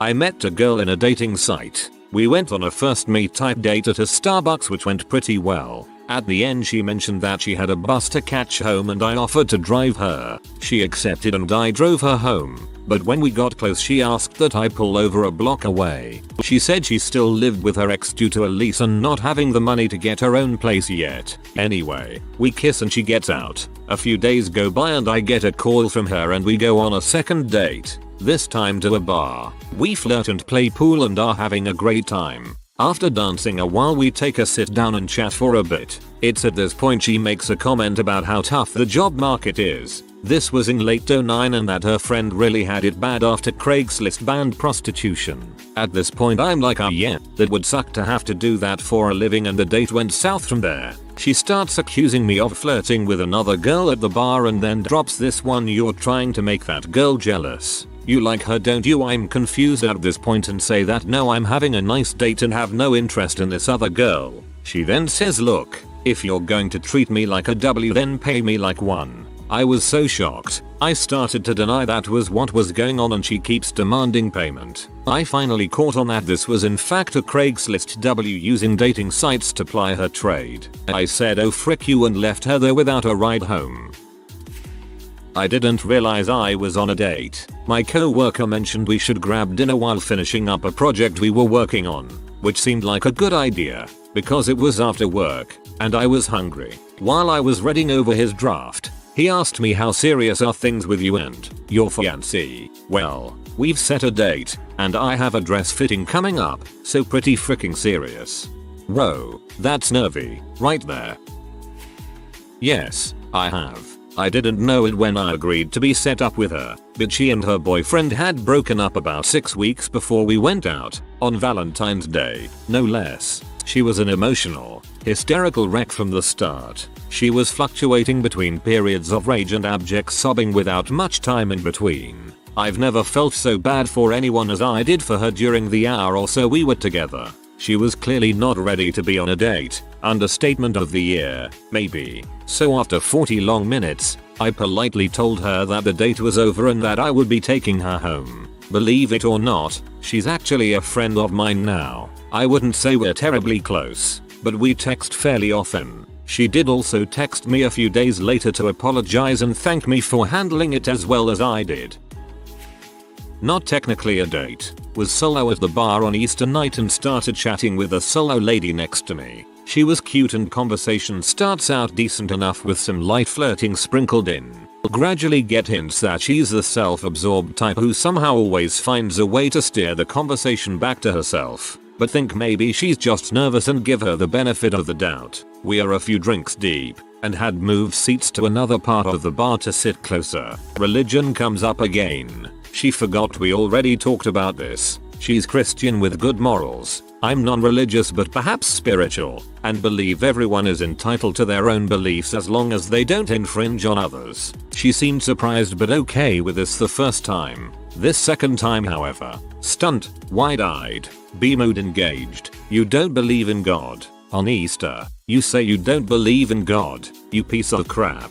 You piece of crap. She then motions to pour her glass of water on my head, and I calmly somehow defuse that. She continues, I can't believe I wasted my time with you. She has attracted the attention of the bartender and patrons. He doesn't believe in God. On Easter, I'm somehow able to covertly ask the bartender, check please, separated, swiftly pay, calmly say something like I enjoy talking to you, but you are being rude, and I'm leaving.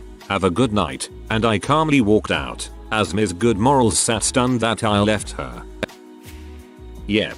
Got set up with a guy. Total striped shirt bro. I knew he wasn't my type but figured what the frick. Let's try something new. He took me out to the standard date restaurant in my city, which is boring but the food is good. Then all he could talk about is how amazing his alma mater, Ohio State, is and how much Michigan sucks. Miraculously, at some point, he asked about my family. I gave him a quick rundown and mentioned my female cousin was married with a couple kids. Asked what her husband did and I said her wife stayed at home with their children, and he responded with, oh she's a les? Was she sexually abused as a kid? I mean, that gay crap isn't normal so that sucks, you have to deal with it. Instead of arguing and questioning him, I just got my butt up and left. I didn't even say a word. The look on his face was incredulous. To this day, I can't hear or see anything about Ohio State University without thinking about that piece of crap.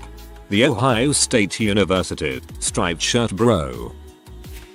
My sister was on a first date and he let her pick the movie. She picked a really artsy movie. Halfway through he got up and left her in the theater. She ended up finishing the movie since she wanted to see it. He was waiting for her outside the theater, said he couldn't sit through any more of the movie, but he liked her and asked if they could continue the date and go for drinks. He is now my brother-in-law.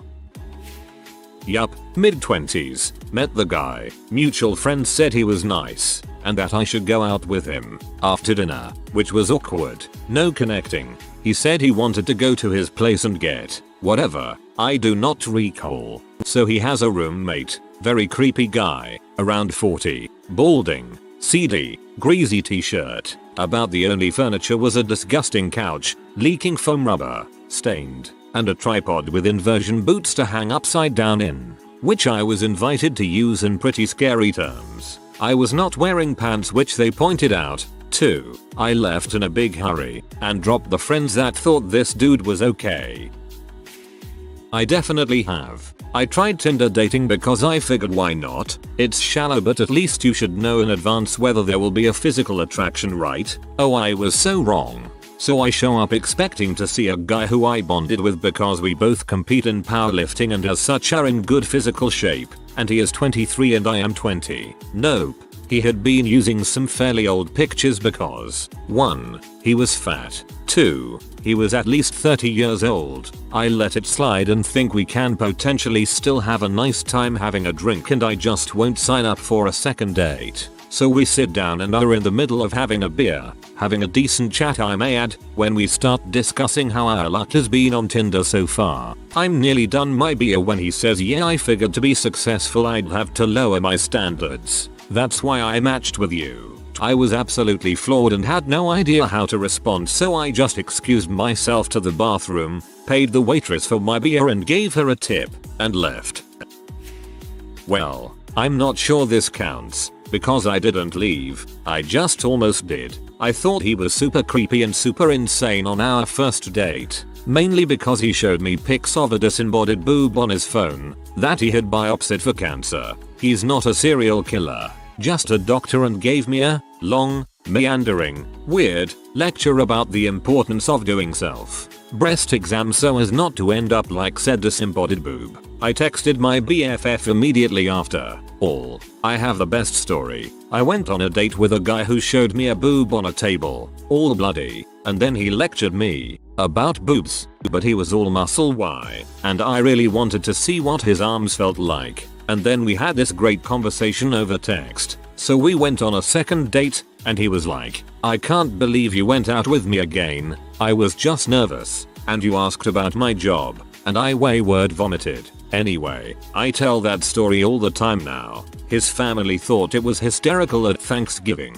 His mom laughed so hard she cried actual tears. So now we have a really great first date story. And he sends us all, my family and his, the occasional cautionary email. Look at this lung. Don't smoke. All of you. Check out this leg bone. That white part is cancer, and it has replaced the whole bone. Go straight to the doctor when you have pain. At first my brother and sister were like, WTF. Can we opt out of this listserv? But it grew on them and now they find it hilarious. I don't even know, you guys. I find it really endearing now. We're getting married this summer. She kept using the word infer when she obviously meant imply. I know some guys would put up with that kind of thing, but frankly, I can't imagine why. Are you nervous about going on a date with someone as pretty as me? Left the table. Asked her not to follow me. Bonus. I stayed at the restaurant and got drunk at the bar by myself. Actually, this date was pretty awesome now that I type all this out. This could actually be a half decent joke in a self-deprecating kind of way. I'm guessing that wasn't the context though. I was in grade 11 and she was in grade 9. Super cute girl who made me smile and feel alive after a horrible breakup a few weeks earlier. We went to the mall to walk around, have lunch, maybe go shopping, keeping it light for a first date. She was really into her ZOMG random phase, but I thought it was cute because it wasn't the real her, so I put up with it, but it was exhausting. After lunch she must have had this amazing idea of playing hide and seek. So when we walked by the elevator, she ran in at the last second and texted me find me XD. I left. I asked a girl out to the hookah lounge I used to work at once. First thing that bugged me was that she texted non-stop, from the beginning onward. On top of that, she would hog the hose, even when she wasn't smoking it much. My breaking point, though, was when she casually mentioned that she'd done M a few times, and thought it was fun. No freaking thank you, even if you are hot, until the M catches up. Anyways, luckily for me, a friend of mine showed up, and after I ducked to the bathroom to text him, we began Operation Super Third Wheel, and he sat down with us, took all of the focus on conversation to himself, and eventually I ended up just leaving with him to go to a different lounge. Thank you, Homer, you're my lifesaver, buddy. Met a woman through OkCupid. We traded a few messages, moved to texting and then talked over the phone. She seemed pretty normal. Fast forward to the first actual meetup and it's going well, but something seems a bit off. She's asking me all kinds of questions about income, job, what my rent costs, etc. I dodge most of them by changing the subject or give vague answers. She straight up tells me that she's ovulating and wants me to impregnate her. I mean, under different circumstances, I definitely would have, but I hardly know her. She started talking about how many kids she wanted to have, how I'm so perfect, and so on. This was a small town that I worked in for a year because work transfer and career advancement. I excused myself to go to the bathroom, flagged the server down and paid the bill, said this date is going down like a Russian plane in a snowstorm, and tried sneaking out. She saw me as I was making a fast walk to the door and leaped up from her chair and started running. I was running to my car like one of those scenes in a horror movie, complete with fumbling with the key fob to remotely unlock the car. Hopped in, started up and got out of there. I heard her yelling for me to come back because we were going to have a family and make lots of babies. Blocked her on OkCupid and blocked her number on Google Voice. Thank God for Google Voice. The guy was in butthole and trying to berate the waitress, constantly complaining about everything from his beer to the font on the menu. I just had a bad feeling about him, so I paid my tab and left. Charmer texted me calling me a C afterward. She saw no problem, as she talked about her cats on our first date, in leaning slightly to her left as if to just shift weight off one hip to the other, and let forth a boisterous booty belch in the process. She never acknowledged it, and she never skipped a beat in her story about how her cats were using her various plants for the litter box. The table behind her got the full effect of her exhaust as they questioned each other as to who did it. How they didn't hear this sound emanate from women behind them, I'll never know. Both the butt trumpeting and the feline fecal Easter egg story did well for my appetite. When I excused myself to the restroom after dinner, she did the same. I walked in the restroom, counted to 20, went and quickly paid my bill, and left. When I got to the car, I called her brother, had him come get her, told him she was ill. When I was 2 miles up the road, she called me. The only thing she said after I said hello was, "It was the fart, wasn't it?" I said yes. She hung up the phone and I've not spoken to her since. Met this guy through a friend. He's got a tattoo of baby footprints on his forearm and I'm like, "Oh, that's pretty. Who is it for?" And he's like, "Joshua, my son." And I didn't know he had a son. But he finished it up with, "Yeah, haha. Don't you feel like an idiot now?" I still don't know what I should have felt like an idiot for besides agreeing to a date with him, but I got up and left. I told her I was a programmer for a living and she said, "Well, that's boring." Finished my beer, paid the bill, then went to another brewery to enjoy being alone again. I kind of felt bad for this one, but here it goes. This was many years ago when I was still in high school. I started talking to this girl online.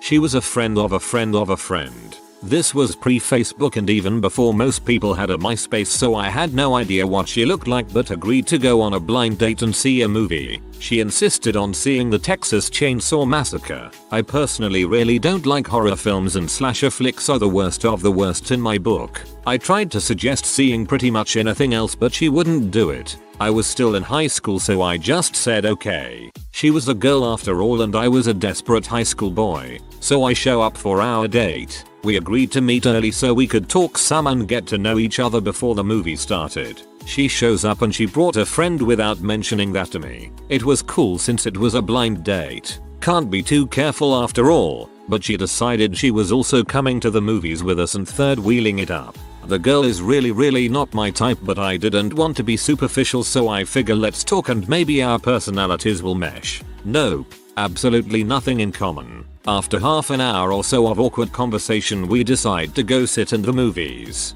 I'm sitting there and only 5 minutes in I'm miserable. The movie barely started and I already hate everything about it. I start thinking to myself, why am I torturing myself to be polite to a girl who I'm never going to speak to again? Her and her friend are the ones that really wanted to see this, not me, so I decided they can watch it together. I lean in and say I'm not feeling well, dip out, got the movie theater to give me a refund and went and bought a burrito. The burrito was wonderful and I had way more fun with it. What's the worst first date you've ever been on? I met a girl on OkCupid. She seemed pretty down to earth and we had a lot in common. We chatted for several days through IM and emails and I asked her if she would like to meet up and get dinner. She agreed and all of a sudden she turned into Captain Needy Pants. The 2 days leading up to the date should have been my automatic red flag. She texted me constantly and would say things like "I can't wait to see you." At first I thought it was cute, but after like 5 texts in one day saying the same thing, I thought she was getting a little out of control. I almost cancelled the date because I was getting such mega creeper vibes, but I decided not to. She shows up at the place we agreed to meet up at, and she looks way hotter than her pictures. She is gorgeous. She might have been one of the most attractive girls I have been out with. The date starts off pretty good and we are having good conversation. I started thinking maybe she was just genuinely excited to meet me, and then, about 25 minutes into the date, She reintroduces the crazy side of herself. The first thing she said was, "So, what are we doing tomorrow night?" And I was not sure how she meant it. So I was laughed and said, "I'm sorry, I have plans tomorrow night." Well, this apparently was the wrong answer. She slams down her fork and she says, "You are going out with some other S tomorrow, aren't you?" I wasn't even sure what to say, so I squinted my eyes a little and leaned my ear towards her and said, "Excuse me?" The next 5 minutes are still a mystery to me of what actually happened, but she went on a rant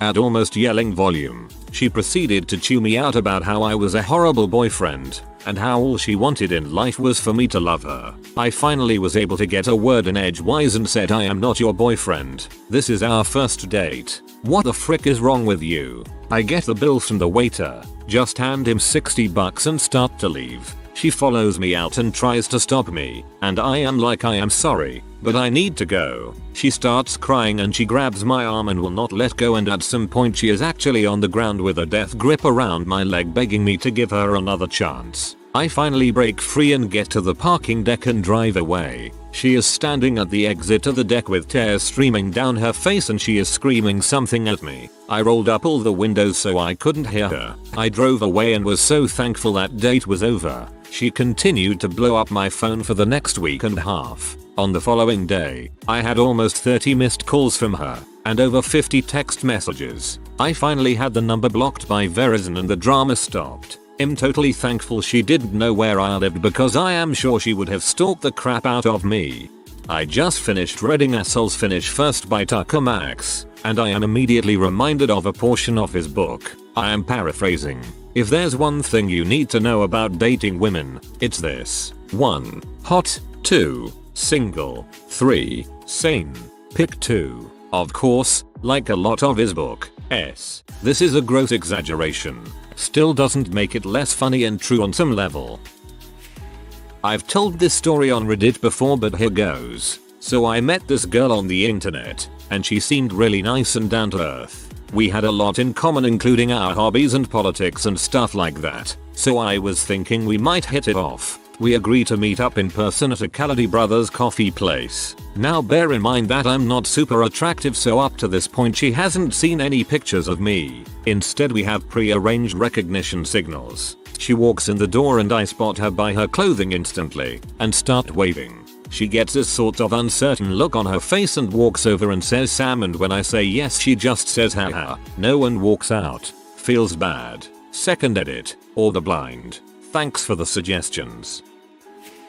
On my first date with this girl I excuse myself to use the bathroom. She gets up and follows me, making flirtatious remarks along the way. I think nothing of it, assuming she needed to use the restroom too and was just making small talk. I walk inside the men's restroom and she walks straight in with me. So I says to Mabel, I actually do need to use the restroom. "Oh, I'll watch." No. Just number. I was not able to pee in public for a while after that. Clearly she thought the date was going better than you did. Within the first 5 minutes, guy told me he killed his dog by leaving it in the hot car for 12 hours. When he realized I was horrified, he tried to pass it off as a joke. I left immediately. Blind date, arranged by a mutual friend. I get there, she's already eating appetizers. I'm 10 minutes early. Then she orders the most expensive dinner on the menu and tells me she did it because she knows I'm paying. Small talk fails and for 45 minutes she complains about how no one is refilling her wine glass. She kills the glass every 20 seconds. She mentions how she was told that I make a decent salary multiple times. I try to be civil and change the subject. Awkward conversational topics ensue. Nothing even close to first date etiquette follows. 3/4 of the way through I go to the bathroom and our waiter walks by, asks me if we are doing a reality show or something along those lines. Since he has seen this disaster in motion, we talk about how wild this woman is for about 5 minutes and then I ask him to stop at our table and ask about the bill. I immediately say split checks and give him $80. Roughly 40 for my bill and 40 for his tip. The date looked shocked and ended up not being able to pay her bill. So the friend who hooked us up got a call and flipped the rest of her check. Her total came to be about $75. Last blind date ever. I'm glad to see you were quick enough not to cover her dumb butt. I went to college at Creighton in Omaha, NE. This was nice because it was near an airfield, so even insecure, slightly chubby women like myself had a chance at a date. I met an Air Force guy with all American blue collar looks at a bar called Guitars and Cadillacs. That should have been my first clue, yeah. So on a Saturday, Airman Joe Blow or whatever says he'll pick me up from my dorm at 7. I get a call at 7:30 from him saying that while he was at a gas station, some lady bumped into his car and somehow shattered the window of his 1994 Camaro. Warning, warning. So he goes back to the base to pick up his friend's car, a Plymouth K car with plastic for the passenger side window. We go to a movie. We hit up a Taco Bell for dinner. Mind you, I am not particular about big money dates, but when the conversation is waning between discussing the movie Face Off and a person's favorite vodka, I start to get fidgety. After Taco Bell, he's driving me back to the dorm when he pulls over into a gravel parking lot, puts the car in park, and grabs me for the wettest, most intrusive kiss I've ever experienced. Of course, my head has been pushed back onto the plastic framing the window, and I've used enough force to back away from the sweat attack that my head pops through the plastic sheeting. Gahhhhh I say, "What are you doing? I thought you would be into it," he says as he wipes saliva off his cheek. I say, I think you better just take me back home. He says, "My dong is seriously 9 inches long." I say, "Get me back to the dorm right now, please." The nice thing was that the wind blowing through the plastic sheeting made it nearly impossible to have a conversation on the way home, and this would be my worst date ever.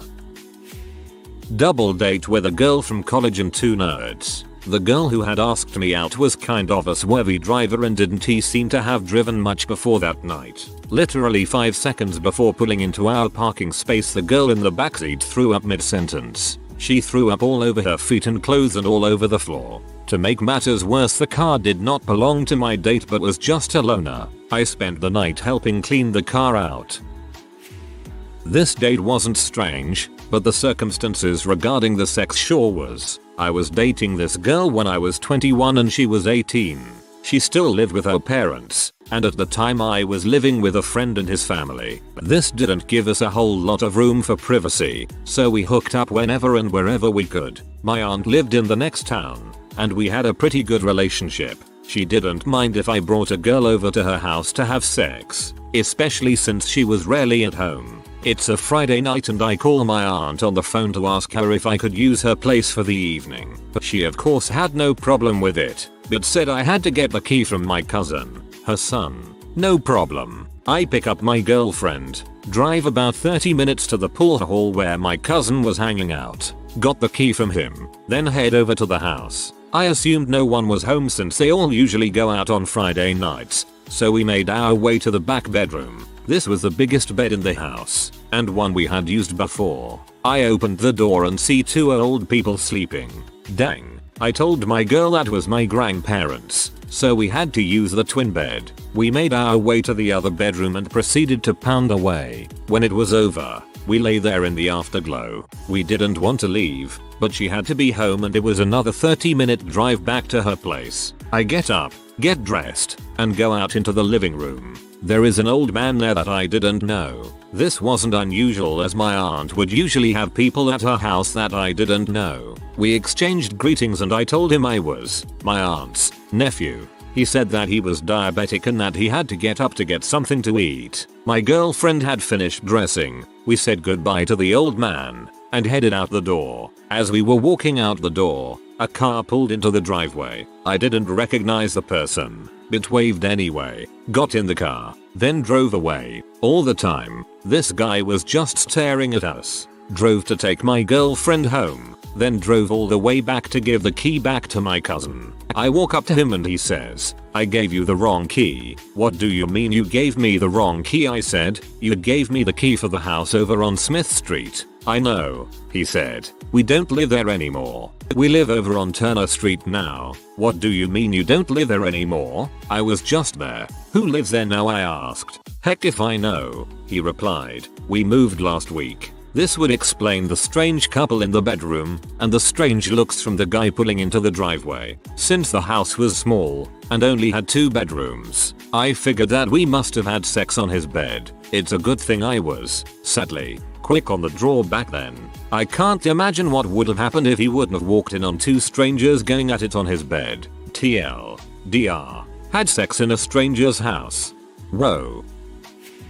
I'm sure my girlfriend will tell you it's with me. At the time I like to go on long walks to clear my head, and my favorite place to go was walking through the woods. I always went out for a walk at night time, so I had gotten used to walking through the woods at night, and I really enjoyed it. I still do. There's something serene and peaceful there in the darkness and silence. Anyway, after a relatively successful evening, watching Yes Man in the cinema, and chilling out in the arcade, I opted to walk her home. She accepted. Yes. 1 point. I then offered to take her my usual route, and I told her it was through the woods. I wanted to show her why I liked it so much. No doubt I came across as some sort of rapist. She still doesn't let me hear the end of it. John, on our first date you tried to take me through the woods at midnight. Fair enough. Even I see her point. What on earth was I thinking? Still together though. She must have liked me.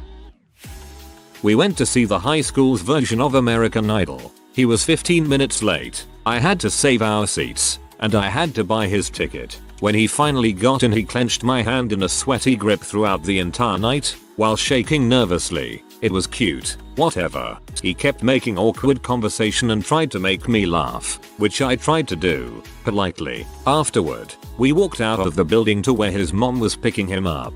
He kissed me on the forehead, hard. Oh, high school.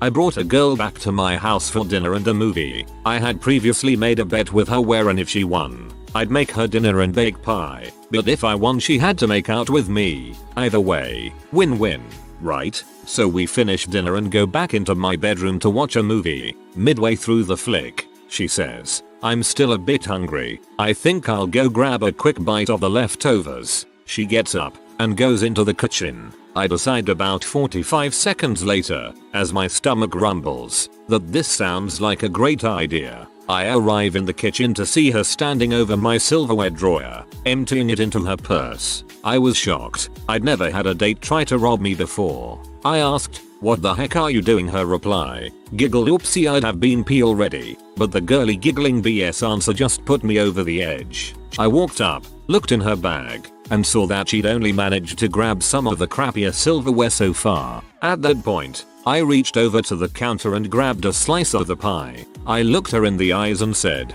"Don't forget your dessert then." While holding her gaze, I dropped the pie into her purse and smashed it up as best I could with the sides of the purse to make sure it got in there nice and good. Kicked her out. Never saw her again. I was set up on a blind date with an aerobics instructor. I'm tall, lean, and fit myself. I'd recently smashed my Honda sedan, my fault, and was temporarily driving an old pickup instead. She spent the date telling me how much better she could do than with me. The feeling was mutual. Dating this girl who I later realized was pretty much using me to buy her stuff. I took her out to dinner and surprised her with concert tickets to Jerry Cantrell of Alice in Chains. She was excited, but then proceeded to spend most of the rest of dinner on the phone telling her friends. Kinda rude, but no big deal. Fast forward to the night of the show. I take her to dinner and she acts icy cold. Barely makes conversation and shrugs me off every time I try to make conversation. Take the SkyTrain down to the venue. Doesn't want me to touch her at all. Pulls away at incidental contact, even. We get to the venue, go inside, and I buy us a couple of drinks. She curtly thanks me for the drink and then says she'll be right back. I grab my drink and head to the stage, where I see her talking to some other guy. It becomes very clear quite quickly that they're together, or at least have been before. So I walk up and say, "There you are. What's up?" She replies, "Oh, it's you. Hi, this is my friend." He gives me a nod and a look that pretty much says it all. They're together, and I've been played like a freaking fiddle. So now I'm in this horrible situation. Jerry Cantrell goes on stage in 30 minutes, and I'm gonna have to either go home now, wallowing in misery, or B, stay and see the show, knowing this goddamn W is enjoying it with her fuck toy, less than 20 feet from me. Frick. So, I do what any other Alice in Chains fan would do. I get stinking drunk on whiskey and beer, and sloppily dance mosh for the next 2 hours, trying to ignore that stinging feeling every time I see her grinding on the scumbag. The show was great, and the crowd was awesome, minus the 2, so that was a plus. I went home as soon as Jerry left the stage, said eat crap to the girl on the way out, and pretty much drunkenly sobbed on the ride home. Freaking pathetic. But at least I learned a lesson about how evil some girls can be, and learned to protect my heart more closely in the future. Worst date I've ever been on. Worst. Best heck. I don't even know. Picked a girl up from her house and walk into the nearby neighborhood district to pick out a restaurant to eat at. Jokingly, I said McDonald's. Frick it. I love McDonald's. She said if we go there, I am breaking up with you. I couldn't stand something like that. So thus we went to McDonald's. Not a single frick was given that day. I'm sure you know the game girls, people in general, always play where they want to go get something to eat but then they want you to decide where to go. I always just say McDonald's and let it linger. They will always figure out somewhere they actually want to go after that. I have a bit of a nerd fetish, so awkward dates kind of come with the territory. The worst was when I went out with a co-worker friend. We were flirty but nothing serious. He was so nervous he brought his roommate so he wouldn't have to go alone. He was 28. Sad part is that I would have stuck around were it not for roomie Mick Third Wheel. Like I said, nerd fetish. Thank you for existing. My worst date was way back in 6th grade. Even though girls thought I was cute then, which I actually didn't know until late high school, I was a super shy geeky kid who played tons of computer games and Legos. But late one night, after a school dance where I slow dancing with one of the most popular girls, her friend called me up. In the most typically cute middle school awkward conversations between the girl's friend and the girl, we became boyfriend and girlfriend. So we set up a first couples date that next Friday to go to the park, maybe the mall, etc. At that time, I started playing the PC game MechWarriors 4, so I was obsessed with MechWarriors. I love them so much that I, poorly, drew battle matches all the time. So, being the cute but shy and totally inexperienced 11-year-old, I had the bright idea of spending the day drawing battle matches at the park. I showed her my pictures of a Mad Cat MK2, what a Gauss cannon looks like and how it works. Just the nerdiest 6th grader crap you could possibly think of. For 2 hours I basically forced the poor girl to try and make up the best battle match with the best weapons. And though she was trying to get us to go to the mall, I wanted to show off my drawing skills and my knowledge of MechWarrior. During the date, I thought I was the hottest crap in the world. The date ended with her making an excuse to leave and me thinking nailed it. The next day I was met with awkward looks and stares, and finally a classmate told me that the girl I took on the date thought I was a creeper nerd and I was made fun of for the rest of the year as the unpopular geek who was obsessed with robots. There wasn't even an official breakup either. Though on a happy note, I learned how to break dance over that summer and became the most popular guy in school for all of 7th grade. Middle school. You should call her up sometime and remind her that you're still going out. One night in the 8th grade, I finally got the balls to ask this girl out. She so happened to be a friend of my best friend's current girlfriend, so we decided to make it a double date. During the movie everything was going as planned. I sat by her while my friend sat with his girlfriend. Then we see a couple of her bitchy girlfriends walk into the theater, and so happened to see the girl I was with right away. She then motioned with her hand for her friends to come over here. When her friends got to where we were sitting, the girl I asked out turned to me and asked, "Can you scoot down a seat so I can sit next to my friends?" I said sure. So I got up and just walked out of the theater. And to add insult to injury, she stayed there and her friends ate the popcorn I bought. We were 14. Didn't know what the frick to do about women. So I took this one girl to Subway on Valentine's Day for some sandwiches. It was freezing out, with 5 feet of snow. She brought her friend.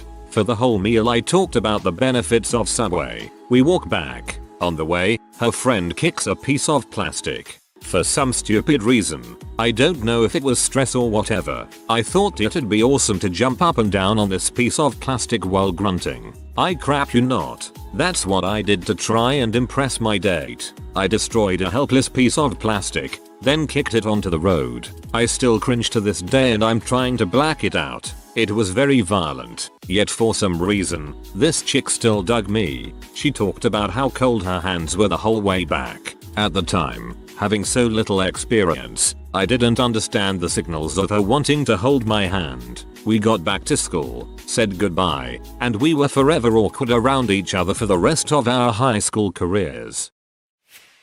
I am not sure if this counts as a date or not, but after my roommates and I found a free kitty on Craigslist, we decided to adopt it. We went out to the guy's house, and my roommate brought her BF. The guy giving away the cat was only doing so because he still lived with his dad, as an adult over 20, but his dad was getting remarried and the new wife was allergic to cats, so they made him give it away. This is all fine and good, but the creeper part comes in when he takes the cat, still in the cage, and proceeds to talk to it in an extremely high voice, telling it how much he loved it and would never forget it. This is also okay, a little strange but okay. But then he proceeds to lament about how he is losing his only friend and about how he can never get a girlfriend, and asks us about our relationship status. My roommate pipes up and says her BF is waiting in the car, but I am more than single and also looking. At this point, the guy is like a freaking falcon diving down on a mouse. He grabs my hand,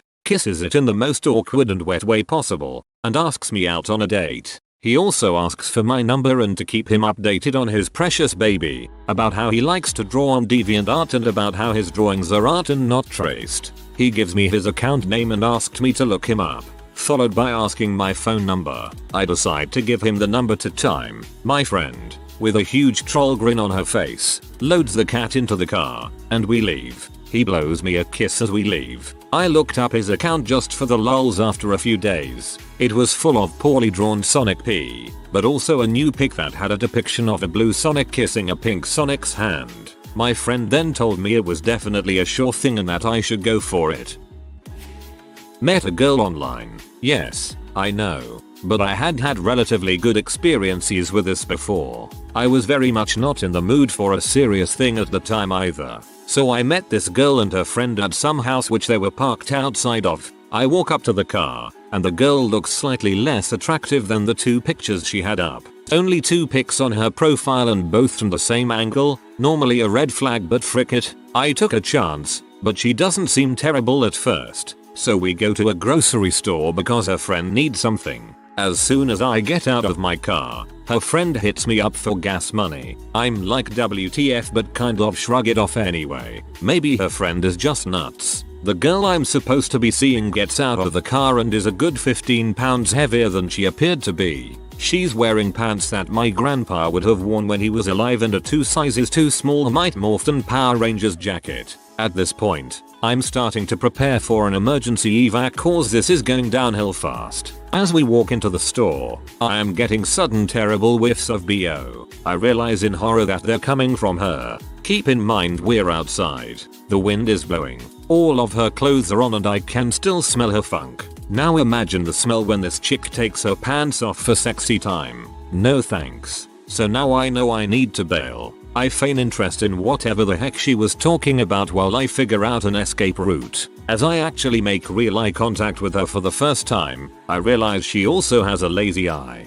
WTF. So I go to the bathroom in the grocery store and call my friend. I tell him to call me in no less than 10 minutes and tell me I am supposed to be at a party he's hosting within the hour because I'd promised I'd help set up. The stinky girl gets in my car and finally my phone rings. We play out the whole thing yada yada yada. Oh so sorry. I promised I'd be there. Sucks to cut this short etc, so she asks if I can give her a ride to where she's staying. Gladly. So the whole drive there, she tells me this story about how she stabbed a girl in high school because she dumped a good friend of hers or something. I was beginning to wonder if this girl was intentionally trying to make me as uncomfortable as humanly possible. Never again. Haha, nice job with getting the frick out of there. Seems like no one in this thread has the balls to leave a crappy date. What's the funniest way you have fricked up a date? I offered to pay for the bill. She insisted to pay half. Didn't fight it, but only had a large bill, so I pocketed her money and put my bill in. Anyway, long story short, I did the math wrong and stole $20 from her. She sarcastically said thank you and I thought she was being sincere. That's the funniest thing I read all day. Thank you. We order a small snack for our coffee and as it's arriving at the table he pulls out his Nokia phone. Trying to make a light-hearted joke I say, man, that has got to be the oldest phone I've seen in a while. I really dug it in, trying to break that friendly wall. Well, turns out it's not a Nokia, it was his insulin pump. You should have doubled down. Man, that has got to be the oldest insulin pump I've seen in a while. When I was about 20 or so, I got a date with a girl who I really liked. She was exactly my type and couldn't believe my luck. We met in a local pub for a few drinks and things were great. I was getting all the good signs with lots of hand touching and the like. An hour of pure bliss went by and I needed a pee. After washing my hands I went to the hand dryer and it didn't work and looked like part of the protective grill was hanging from it. I wanted to dry my hands because I wanted more of the hand-holdy stuff. In the single most stupidly brain fart moment of my life, I thought I can fix this and put my hand inside the nozzle of the dryer. Why? Why the frick? Obviously I got buzzed by the electric heating element. Fell back and cracked my head on the wall. I didn't get knocked out but needed a few minutes to sort my crap out before going back. I didn't have the balls to tell her what had happened. Brain fart number 2. I had a banging headache and I wasn't quite right. Not much later she made her excuses and left and turned me down when I asked her for a second date. A year or so later I found out she had told her friend that she really liked me, but I went to the toilet and when I came out I was acting really weird and she wasn't up for dating someone on drugs. Hand dryers. Not even once. We were sitting on my couch watching a movie and she moves closer and closer until she is on my lap. As a joke I start to tickle her and then she starts to tickle me back and then it turns into play wrestling. Right before things switch from play wrestling to making out, we both slip off of the couch and my reflexes kick in so I accidentally move in a way that puts her below me. She slams her head into the hardwood floor. She laughs it off but it killed the mood and we went back to watching the movie. That's one way to slam a girl. This was in high school. She invited me to her house to have dinner with her family, and I didn't know them very well yet. The conversation turned to names we thought were old-fashioned and ugly sounding. We all threw out a few like Gertrude, Bertha, and Eugene, and then I said something like, "At least that one's not as bad as Deborah." I used my ugly voice and everything. Her mom's name is Deborah. Her grandmother was also at the table with us. We've been married for almost 7 years.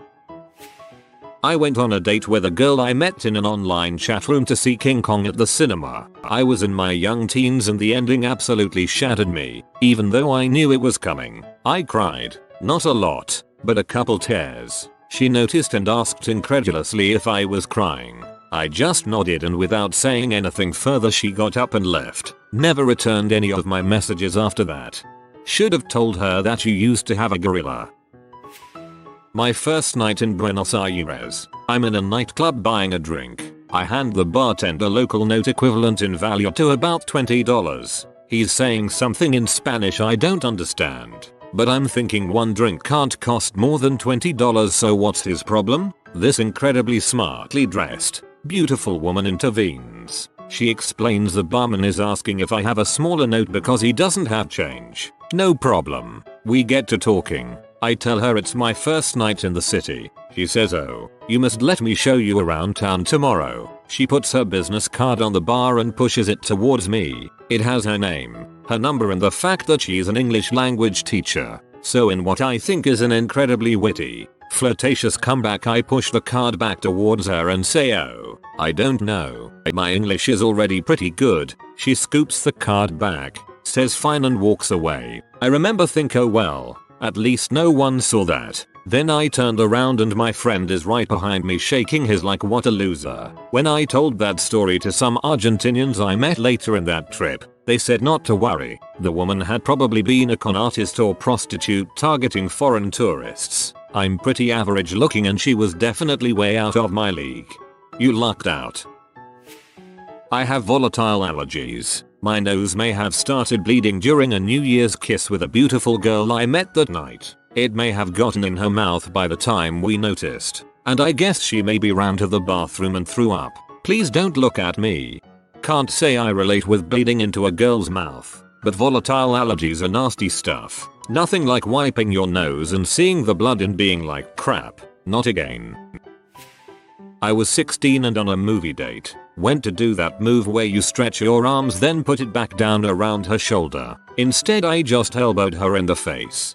I think most girls enjoy it more when you're obvious about it and just do it instead of pretending you're stretching. Cause no one falls for that crap. I drove a Volvo from the 60s. The fuel line and filter would get clogged occasionally. On a first date, I pick her up. As we're heading to dinner, the car dies. I pop the hood, knock out the crud in the filter and then have to suck on the fuel line to get it flowing again. I wasn't fast enough and end up with gasoline in my mouth and on my shirt. She was understanding, but needless to say she wasn't impressed with the Techrin mouthwash cologne. IDK man. I'm a dude and my panties would be on the floor after seeing that. Granted I do enjoy fixing cars.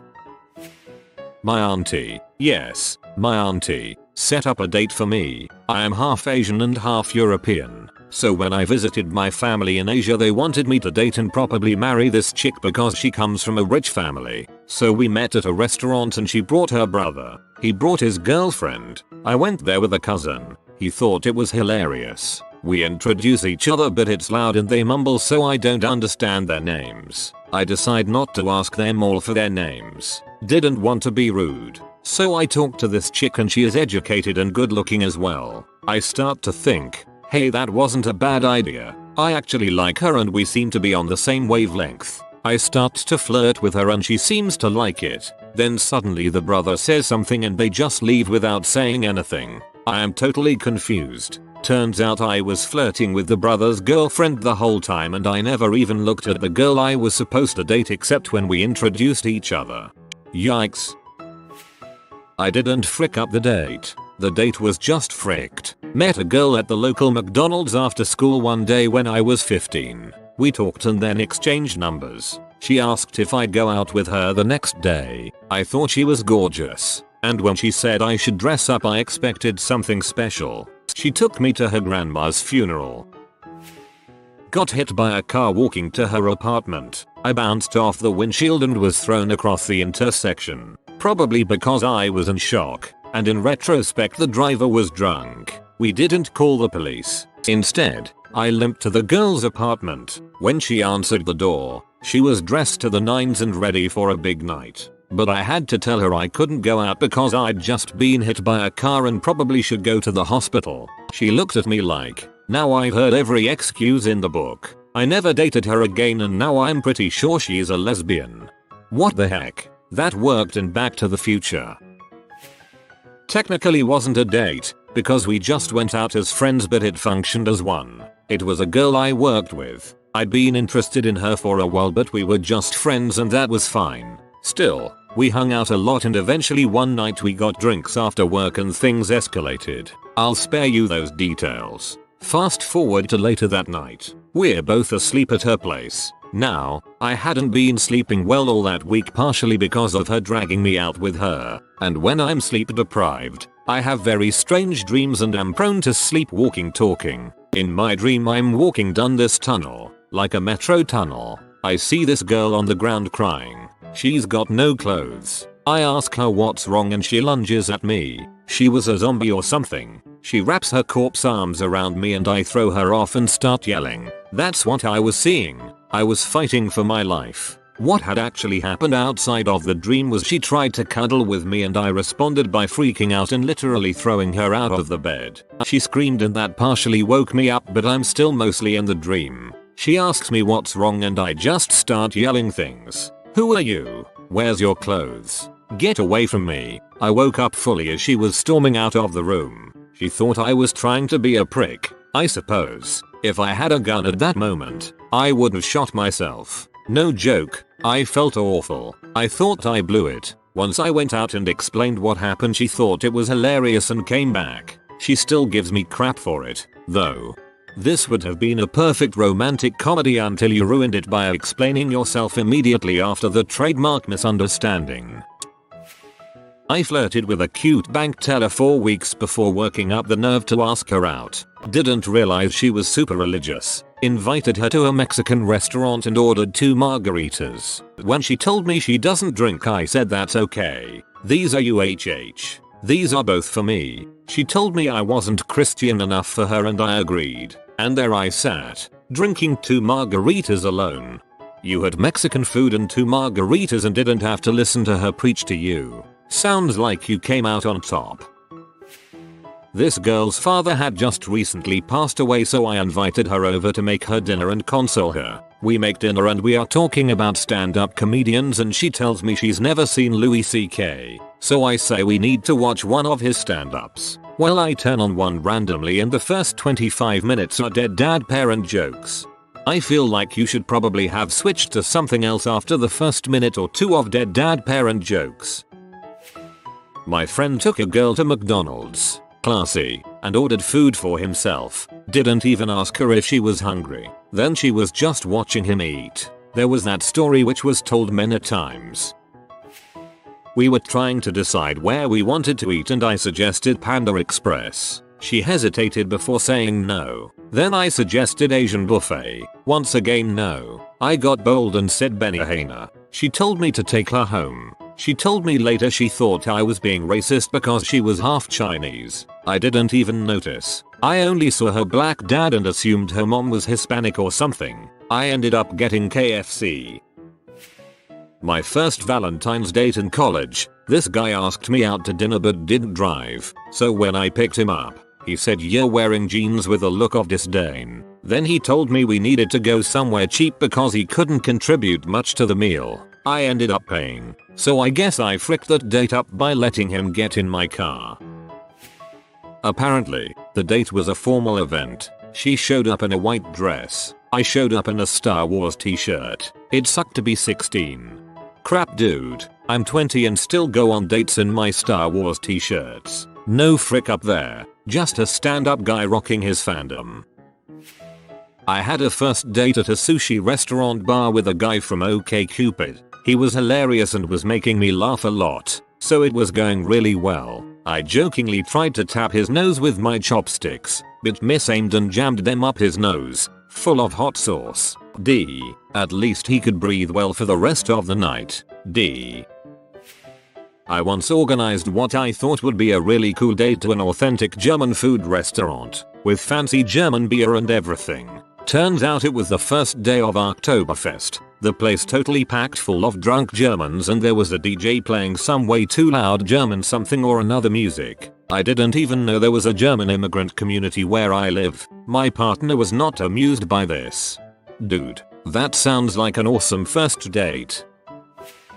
I hit on the waitress. I didn't know it was a date. I just thought we were friends going out for dinner. My friend set us up, and they both thought it was a date. Neither of them has talked to me since then, which was around 2003. I'm not good with social cues.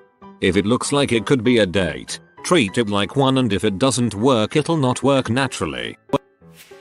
One time before a date, maybe due to slight nerves, I had one of those nervous type shoots that was very loose and a total B to wipe up. Every time I saw clean paper another tiny turtle's head would creep out. Anyway, I ended up over wiping somewhat and turned my starfish a bit red. Fast forward a couple of hours and there I am at a fairground with the hottest girl I'd ever dated. I was punching above my weight a bit but she was into me, or seemed it, and we'd been hanging out for a few weeks casually. This was the first time we'd officially dated. She decided she wanted to go onto this spinning cylinder from heck. Literally just a cylinder that spun around so fast you stuck to the walls. Well, once the contraption reached full velocity I began to feel my briefs riding rather violently up my crack and it was agony. I'd obviously been far too rough earlier that evening in an attempt to rid myself of every last winnet and was now paying the price. It felt like someone was forcing a rusty cheese wire between my cheeks. I was so relieved when the ride stopped. It wasn't long after that we went back to the car. I was driving her back to her place and couldn't believe my luck when she said, how about I just come and crash at your place? Whoa. So an hour or so later, after much light fondling, there we are in my bedroom stripping down. I will never forget the look on her face as I peeled off my white briefs to reveal a gusset of red and brown skid marks, the likes of which I'd never before witnessed. It was hideous. Understandably, she recoiled and made the decision that she would rather have a lift home after all, as she just remembered she had a dance class in the morning. It was an awkward drive, I can tell you. TLDR. Wiped my ass too hard, went on the wrong fairground ride and displayed my epic blood-infused skid marks to a horrified date. Dark underwear are always your friend. Took her out to Italian because she said she had never had Italian food from Venezuela. Asked me to order for her. I order carbonara. She starts eating it, asks me if it has milk in it, and then runs to the bathroom because it turns out she's lactose intolerant. So I poisoned her. Then I take her home, and the minute she gets there she finds out that her pet ferret isn't conscious anymore, and she decides she needs to go to the vet and that I need to come with her. Okay, fine. We get on the subway with a semi-awake ferret, which, it turns out, is the one animal people universally hate. So strangers are telling us how vile ferrets are. She's crying. I'm just sitting there trying to figure out when this first date will end. We get to the vet. They take a quick look at the ferret and take us into this room with soft lighting, nice furniture, art on the walls and tissue boxes. We're in the bad news room. They say the ferret needs to die and it's going to cost $500. I think that's stupid and I turn to her and say we could do it for less, and then I say 2 words: Viking funeral. That was my actual reaction. I detailed to her my plan to put her beloved ferret in a box, douse it in gasoline, put it out on a river and light it on fire. She paid the $500. Don't know why she didn't go for your idea. That's exactly how I'm planning to go out. This is actually my brother's fricked update. He asked a beautiful girl to the movies. They arrive a few minutes early. Instead of going in immediately, he leans up against his truck to chat with her a bit. He's telling her a story and casually spinning his keys around his finger when he accidentally flings the keys into the bushes. They spend the next 30 minutes looking for his keys and they almost miss the movie. Few minutes early. Spend the next 30 minutes looking for his keys. Almost miss the movie. Super early for a movie, haha.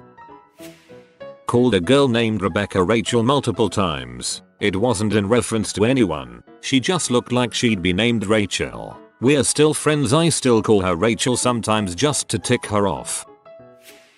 I met a really sweet dude through a mutual friend, but other than his name, I didn't know anything about him. We met for drinks and talked about ourselves. He asked about my family, and I told him a funny anecdote about my dad. At the end of the story, he just said, "Wow, that's nice. I wish I had a dad." I laughed, mistaking this increasingly deep cry for help as some weird, dark humor. Turns out, his dad walked out on his mom and other siblings when he was really young. It's a pretty touchy subject, and I laughed in his face about it. After he didn't laugh with me, it got real awkward. I feel like the biggest butthole, and I wish I knew why I just did that. We had one more date, but it was pretty clear we weren't going to work out. We're casual friends and laugh about it now.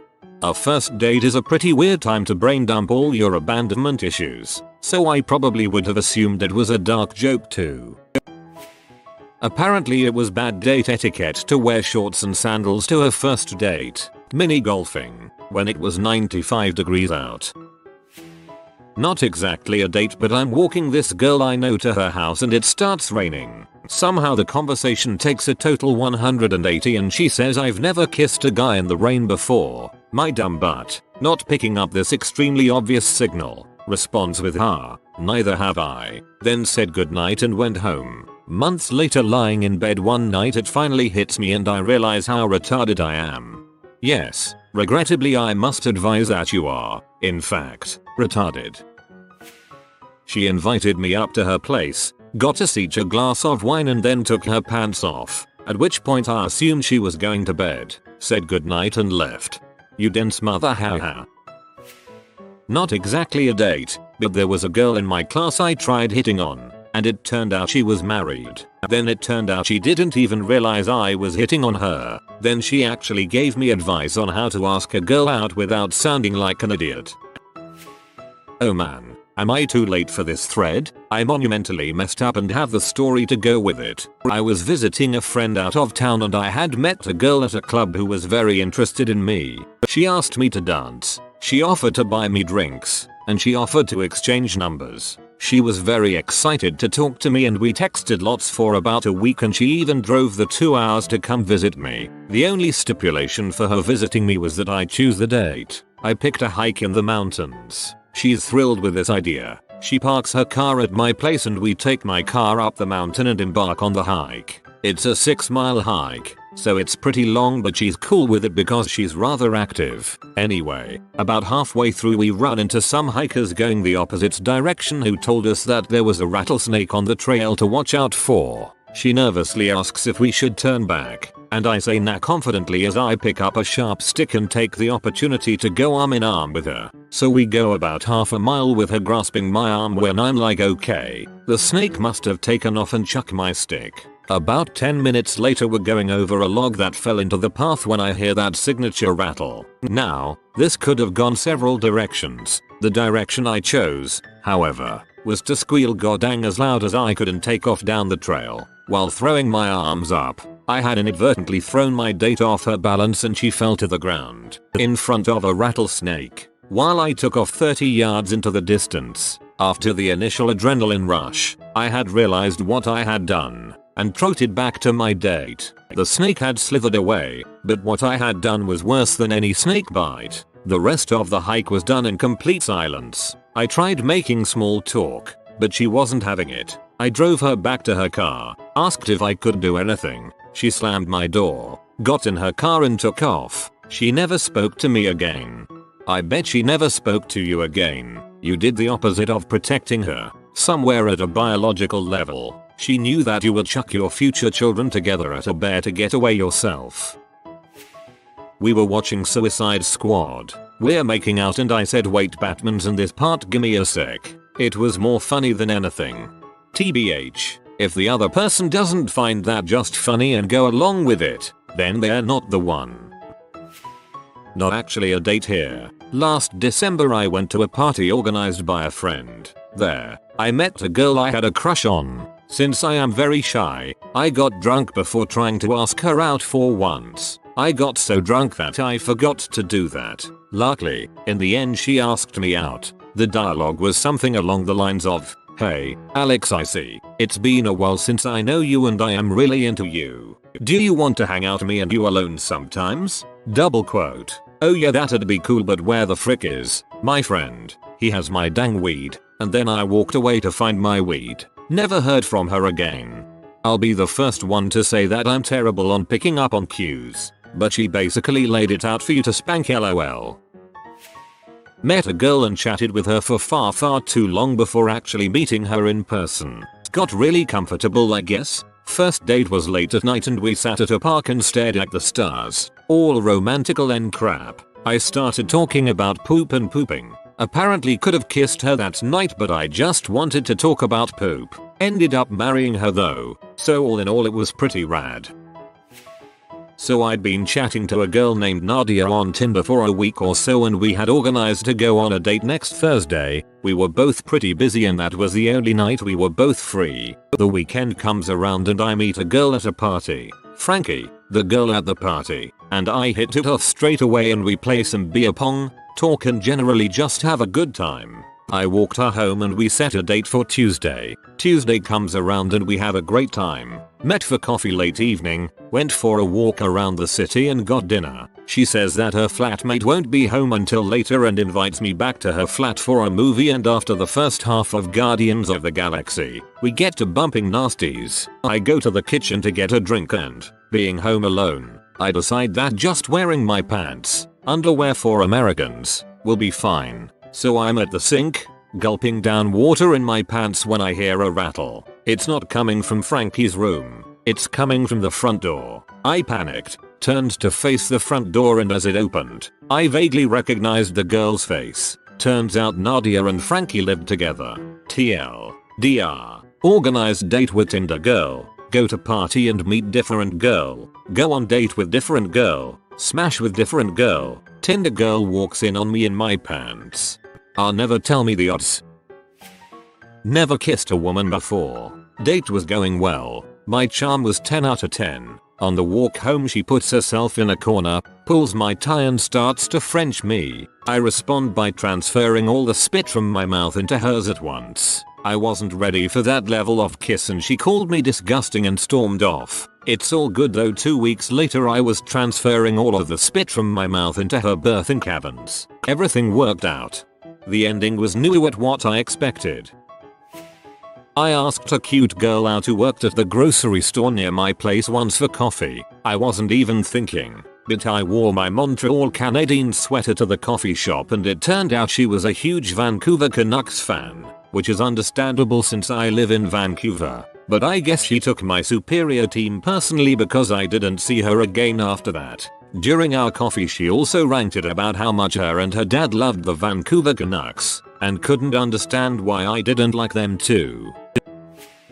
Not me, but my boyfriend has a tendency to make really romantic gestures, but always make really big mistakes with them. There are 2 really big examples I have of this. 1. He was going away to college. We have been dating for a very long time, and he surprised me with tickets to go see a local production of Avenue Q, which is one of my favorite musicals. So, we go to a really nice dinner, have a good start to the night, we get parked at the theater, and he hands me the tickets. I jokingly say, babe, these are for next week's show, just wanting to mess with him, knowing that he will be at college next week. Well, turns out my joke was right, and they were actually for the next week's show. He got really upset, and I felt like crap, so me being the headstrong little firecracker I am, march up to the ticket booth and ask if there are any tickets still available for that night's show. There were, so we end up getting to see the show, but don't get to sit next to each other.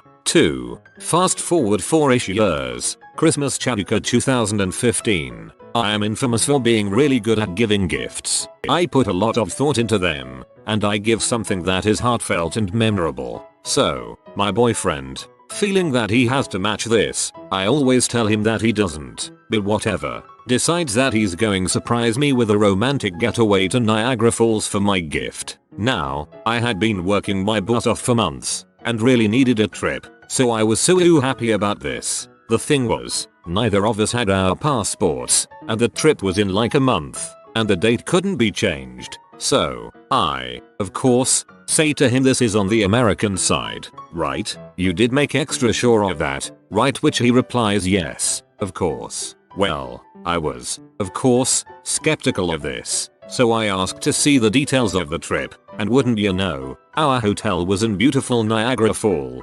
Ontario. So, now we have to scramble to get our passports, which was a whole different comedy of errors. But, even though he can be a doofus, it's been almost 6 years, and I still love him more and more every day. I just ask him to leave the travel planning up to me. Congratulations, you're on a first date with someone you really like. What's something that they could say that would ruin it completely? Had this happen to me. Met girl on a fair as we're both helpers. Immediate connection. Joke around and do awesome work the whole day. She invites me to dinner. I thought it was kinda date-ish. Go over, cook, have great conversation, connection and food. End up in bed together. Cuddle. Put my hand on her belly. She is visibly shocked. I thought you were gay. FML. That was the one time my whole world just imploded. I think I still haven't really recovered from that. It's been a few years. Frick dude, this one must have hurt. So, how would you like to own your own small business? I know a great opportunity, and all you have to do is get 5 of your friends to join with you. Want to join my team and crush some goals? That happened to me with a lady I met at a wedding in Buenos Aires a while back. I thought, Christ, even on other continents. What do you think we should name our child? I think we should figure this out right now before I impregnate you later tonight. I had a girl a week into dating send me a meme about how awesome cuddling would be when we were married. It's a bit worse since I told her I wanted to take things nice and slow after getting out of an abusive relationship. Oh yeah, by the way, I invited insert friends that you hate, to come along with us. Heck no, it's a date, not a get together. There was this girl in college I was really into. Almost every time I asked her to hang out or go do something, she'd invite her friends. She was a Japanese exchange student, so maybe it was a cultural thing, but it was really frustrating. But 6 years after graduating, I married her, so I won. You feel like a brother to me. Personal experience. Just letting you know that I'm a registered sex offender, but it's complete BS. Yeah, a date actually said that to me. The reason wasn't BS. I looked it up, never went out with him again after that, blocked his number, and refused to speak with him. This happened to me too. Blocked him and all after. Still found me months later on the dating site we met on, under a different profile. Gross. Someone once told me a story while on a date of how he used to be a bouncer, and there was a guy leaning over the bar and he could see he had women's underwear on. Naturally, he pulled him out of the bar and beat him up. When I told him I wasn't impressed, he started to berate me about how a woman from his country would have been impressed by this story. He was somehow still very shocked when I asked him to leave. I actually laughed at this cause it's so close to home and one of the reasons I left. My personal experience from the one date I had before meeting my boyfriend. You're not a gamer. Xbox is so inferior to PC. I can't consider it gaming. He then proceeded to show me an hour-long gameplay video for World of Tanks. He nice guyed me when I later told him I wasn't feeling anything and that we should go our separate ways. To think I thought he was worth my time at one point. He was checking off a whole list. Assert dominance. Subtly put her down. Show her your interest to prove you're a complete guy. Nice guy out. Go home and rage masturbate in the shower. 20 minutes into what is clearly, to me, at least, the worst date ever. First, discovering they were dishonest about a bunch of stuff. Then they say, hey, let's go back to your place and Netflix and chill. Yes, they actually said that. Please tell me you laughed in their face.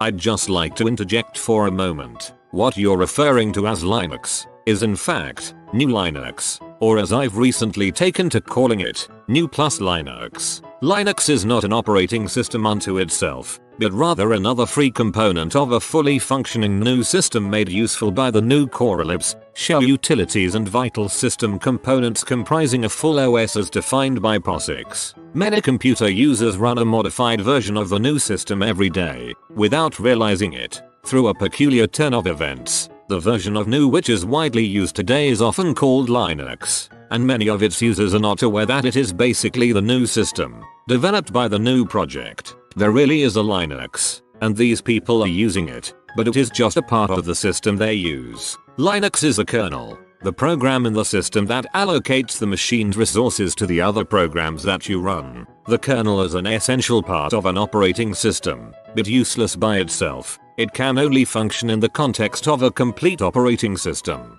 Linux is normally used in combination with the GNU operating system. The whole system is basically GNU with Linux added, or GNU Linux. All the so-called Linux distributions are really distributions of GNU Linux. I'm so turned on right now.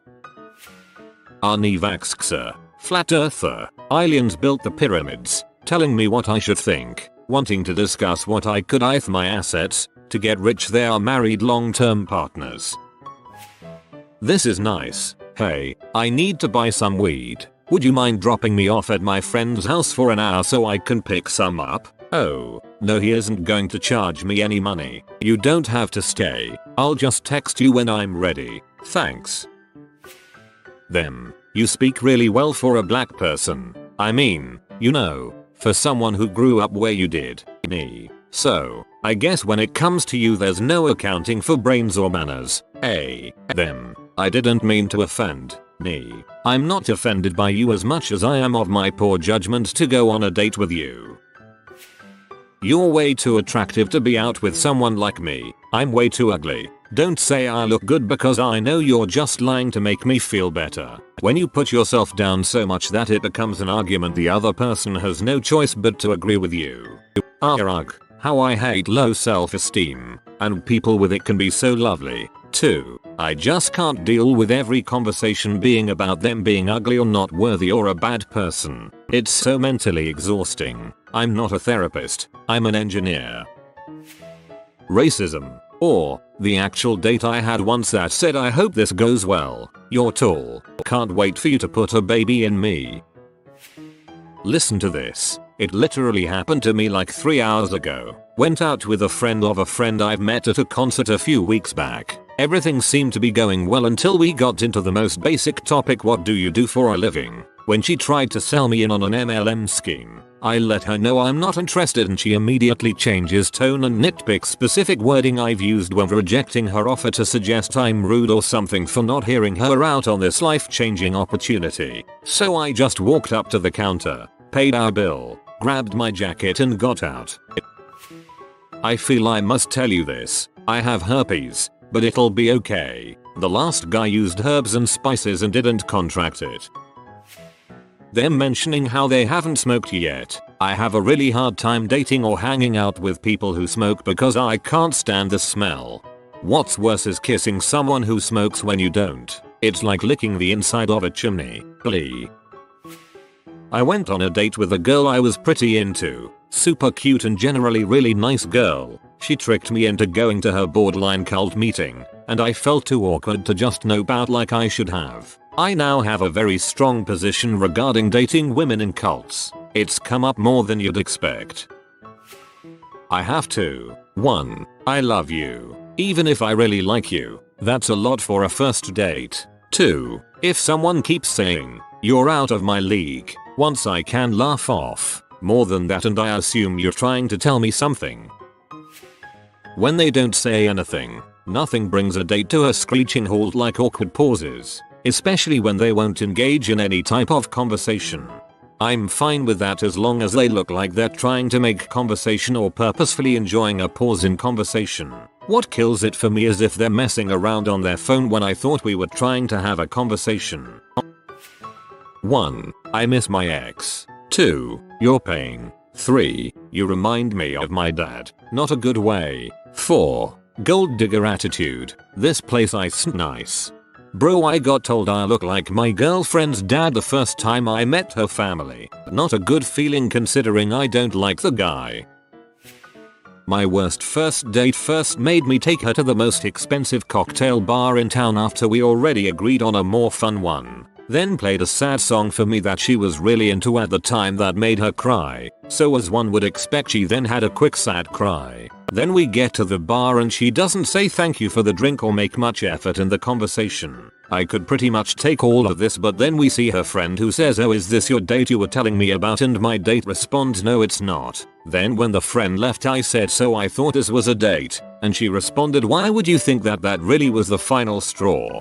Don't let me buy you a drink and then turn around and say it's not a date. That's just frickin' gaslighting. It might have been a crap date, but god dang it was def a date. TTDR. On a first date with a girl I liked, we saw her friend who asked if I was the date and my date said number. Real dong move on her part. Oh dang, that sucks dude. One time a guy told me he just got out of prison for non-consensually posting a video of him getting a blowjob from a woman. He was nice and he said it was a huge mistake and he learned a lot from the whole ordeal and 5 years in prison, but I was like, I can't. This happened to me. He was attractive and intelligent, and we seemed to have some things in common. All of a sudden, out of nowhere, he started going on and on about how the Asians were taking over the country. Right at the end, find out one of you likes olives or the other hates them. Call it the olive theory if you have opposite tastes. Offer to give them your olives or take theirs off their hands. Steal something sentimental from your date for when you go to exchange olives. Tell them that you love them. Girls, what is the most embarrassing thing a guy ever did to you on a date? Nothing too horrible, but this guy suddenly became super awkward when the date was over. He gave me an awkward hug and couldn't run away fast enough. He texted me almost immediately after apologizing. I think he just had to poop. He got mad at someone and ripped off his shirt. Not like he took it off abruptly. He freaking grabs the middle of his shirt with 2 claw hands and tears it off his body screaming. I was stunned. Never in my life. Could I have even imagined I would see that and be on a date with that?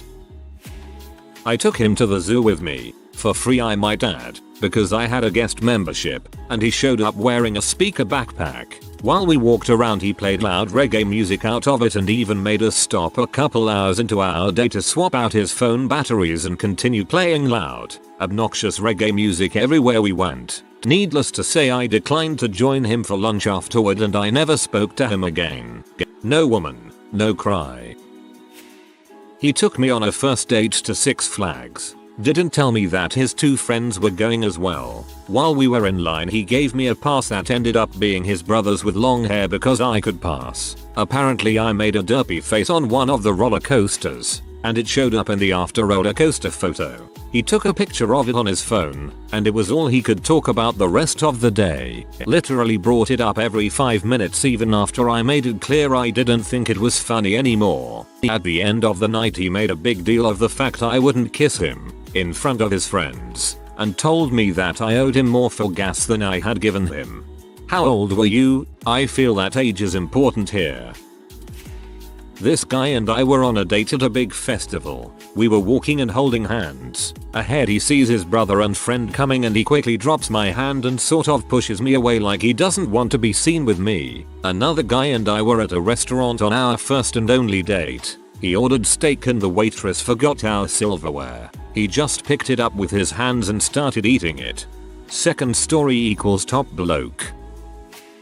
Wasn't really a date but a guy making eyes at my friend and I from across a bar flagged down a guy with a cooler whom he assumed was selling roses. He paid the guy and then pointed at our table. Cooler guy comes over and serves us hot chicken wings. The guy runs over and apologizes profusely while his friends were falling down laughing. We're having drinks in the city center. He points out some flats nearby and says he's starting renting one Solon, then asks me if I wanna move in with him. First date.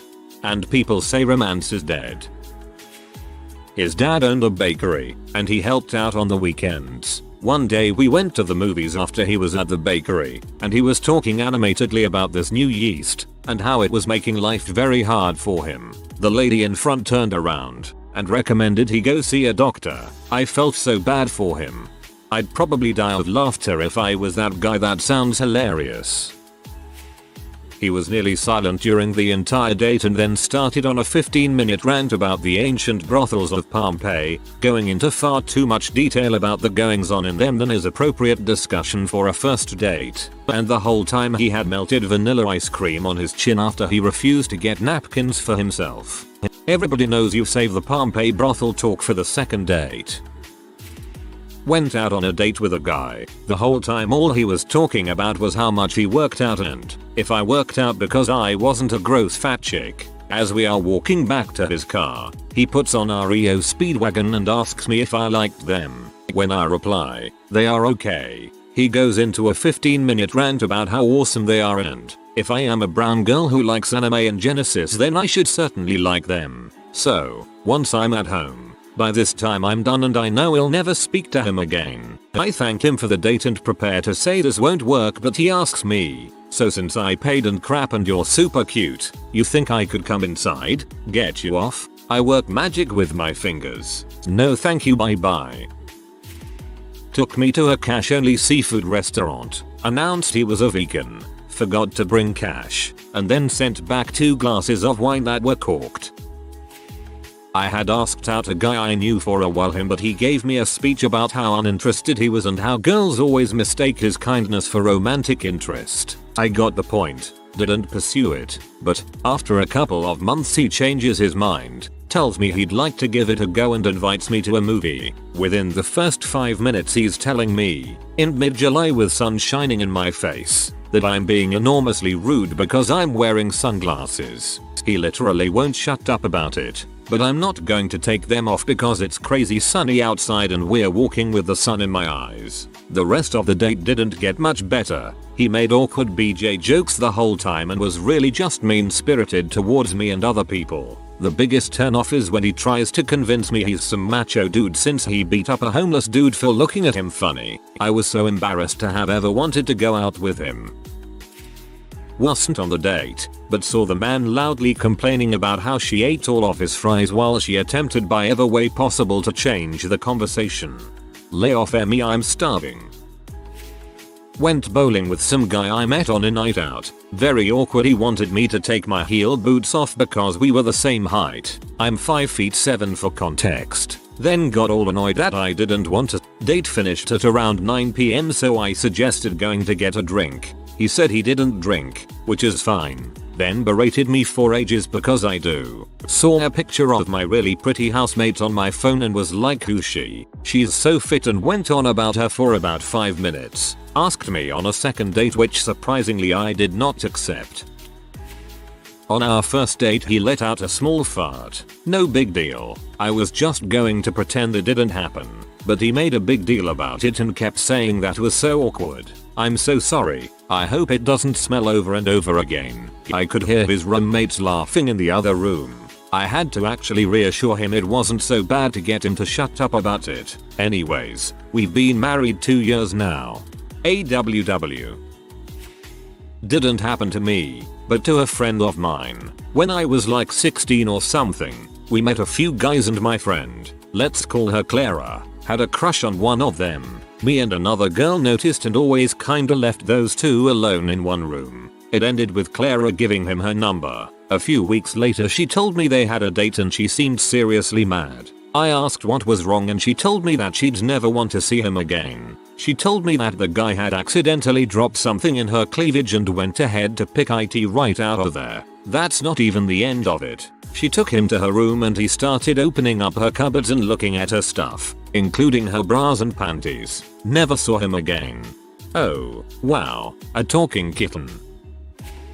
Probably not his fault, but it was our first date and he was so awkward, could not carry a conversation, only answered in one-word answers. It was like trying to pull teeth. Eventually the waiter, bless his soul, sat down with us to help out. He ended up couching the guy through answers. So you liked that movie because, and giving him prompts for the conversation. Only embarrassing. Really, because it was clear to the whole restaurant what a flop the date was. In short, did not have a second date, but did go back to the restaurant. Awesome waiter, though. The second date my boyfriend and I went on, he kissed me and then turned around and walked away. He then wrote me later that night apologizing for kissing me and walking away. It was adorable. I love that man. Okay, so this might sound bad, but I really don't expect guys to pay for me. I'm all for 50-50 and I always offer to pay my half. I was hanging out with this guy once and we ordered pizza. The pizza comes and he tells me he doesn't have any cash. Fine, whatever. I had $20. The next morning we go get coffee and he tells me his coffee order so he can go to the bathroom, leaving me to pay. That night we go out for Mexican food. The bill comes and we both just sit there. No joke. 40 minutes go by. Finally we start discussing it and awkwardly agree that it's the type of place where you bring the check up to the counter instead of paying at the table. So we get up to go to the counter and neither one of us picks up the check to bring it. At this point, it was really awkward. So I walked back, got the check, and told him he owed $16 for his half. He didn't even tell me he had no money. He just kind of looked at me for a solid 20 seconds. Then I was left to pay,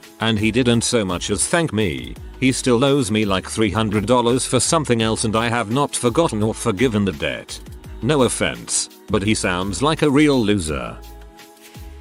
Guy here, but I witnessed quite possibly the worst first date ever. I was sitting on a couch at my university and this guy and girl come up and sit down on the couch across from me. I have my headphones in but can still kinda hear them, and the girl made a comment about being too loud. The guy replies now he's just chillin' like in some frat bro accent or something. I turned my music down because I knew this was gonna get good. They try to make small talk a little bit, and the guy pulls out his laptop to show the girl some songs he likes. She makes a comment about liking house music, so he goes, "This is my favorite song ever," and proceeds to play some generic Skrillex song. She was not impressed. He asks if she liked Taylor Swift. She says she hates her and has never met a guy that likes her. He goes, "Maybe you haven't been meeting the right guys." Smooth.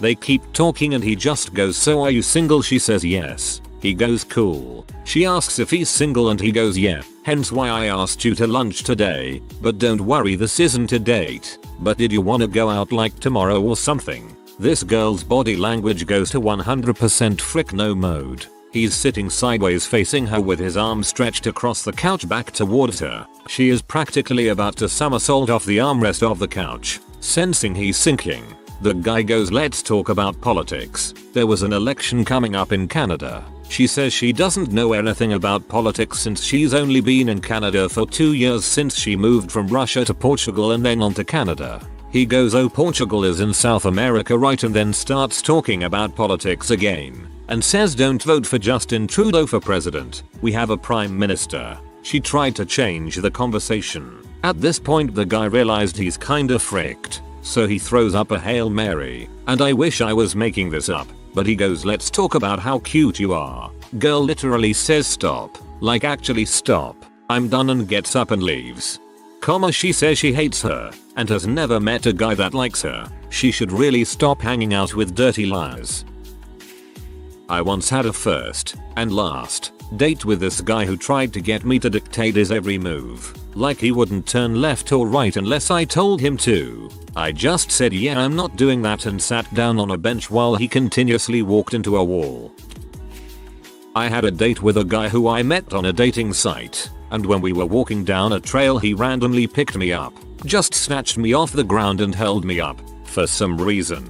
Not like a hug or twirling me around or something. Just decided to hold me around my ribcage off the ground for whatever reason. Very weird and uncomfortable. And out of the blue, he thought I was joking when I told him to put me down because it's weird. I am 5 feet and chubby and he was 6 feet 4 inches and lanky, so it probably looked as strange as it felt. His mom called to tell him that James Gandolfini, Tony Soprano, had died, and then he cried in the bar and we left. It did not work out. I would have done the same. God bless his soul. This wasn't a date. I, female, just met this guy the week before. We had the same hobby. He needed help on his end. I needed help on my end. So we decided to do our hobby together once to teach the other what we needed. I texted him my first name and phone number. We met and taught each other, blah blah blah. The purpose of the meeting. We went to lunch at a bar afterwards and got along like long lost best friends. The other men at the bar clearly assumed we were a couple. That was the first time the idea was introduced into my thought process. Well, suddenly, my new friend asks, "What is your name again?" The entire bar burst out laughing. He showed me my text. It had my name wrong by 1 letter. I showed him the text I sent. It had my name written correctly. I have no idea how that happens, but he truly didn't understand what my name was. We laughed our heads off. Flash forward almost 6 years. We just got married. I've had 2 dates that have ending with him pulling into the driveway and then making a big butt show of taking out some breath mints and popping them into their mouths while smiling at me. Really, it was a turn off to me for some reason. Like they was expecting that I would kiss them. I didn't. You know, this used to be a common move, I think. It was a first meeting from meeting online. He wanted Buffalo Wild Wings and made me drive to his side of town. He had sauce all over his face and refused napkins, repeatedly from me and the waitress. He said it didn't make sense to wipe your face if you were only going to keep getting it messy. Instead, wait until you are done. The waitress kept giving me looks of pity, along with everyone with a nearby table. I actually met a guy once that was similar, and he explained how when he was little he didn't have enough money to consistently buy boxes and boxes of tissues, so he had to use them sparingly. He did say he was trying to kick the habit, however. This dude took me to eat at a Chinese buffet, put 1 egg roll in his plate and then proceeded to watch me eat. Hella awkward since I love Chinese buffets and I get a lot. Hey, we share a designation. It was my first date ever. I was 19. We went to Applebee's and he suggested the 2 for $20. I wanted onion rings, but he said he couldn't because of his braces, and then went into detail about his extensive dental work. Then he started talking about how he was ready for kids and buying a house. We then split the bill. Went on a blind date with this guy. Automatically I can tell we're not each other's type, but I decide to give it a shot. He takes me to Olive Garden and talks to me the entire time about how much money he makes, how rich he is and how much he loves Gilmore Girls. When he dropped me off at home he parked the car and lingered, waiting for me to kiss him, but I quickly got out. The same night he texts me, "I think it's obvious we aren't each other's types but we can still have some fun together." Never talk to him again. I hate that. Like when guys are like, "I don't really want to date you, but we can still have fun." I nope real hard. One guy told me in very vivid detail about the hole his shotgun had made in the side of an elk the last time he went hunting. I had just told him I'm a vegetarian. Gore as such doesn't bother me at all, but the fact that he thought it would be funny to tell me about it in that context. He also tried to kiss me several times and I did the hug dodge each time. Still didn't get the hint. I ended the date early and told him we're probably not a good fit, but apparently I was too polite or something, since he then proceeded to call me 27 times in the next week. Didn't answer. We bumped into each other a month later and he scolded me for being heartless and leading him on. I still haven't figured out what I did that could have possibly led him on. The outright rejection or not answering his calls? We will never know. Guy here. Saw another guy on a date pull out a calculator at the restaurant I was at to calculate how they would split how much to tip the waitress. The girl wasn't impressed at all. If you're going to be a cheapskate, at least be good at mental math. We were walking out of the restaurant we just eaten at, and we ran into the so of a friend of mine. When the friend said hi to me, I stopped to say hi, ask how he was, and my date grabbed my hand and pulled me over so he could put his arm around me. First date, met online. Super weird and juvenile. I just pulled my hand back and gave him the yeah. Jealousy on the first date is a red flag bit. Plot twist. He's gay and using you to make your friend who is actually his ex jealous. First and only date. All I wanted to do was see Jurassic World and instead he tried to make me suck his dong in the back of a cave on the beach. Beach caves are frequently unstable. Your family would not have been pleased if they had excavated your bodies an hour later and found his dong in your mouth.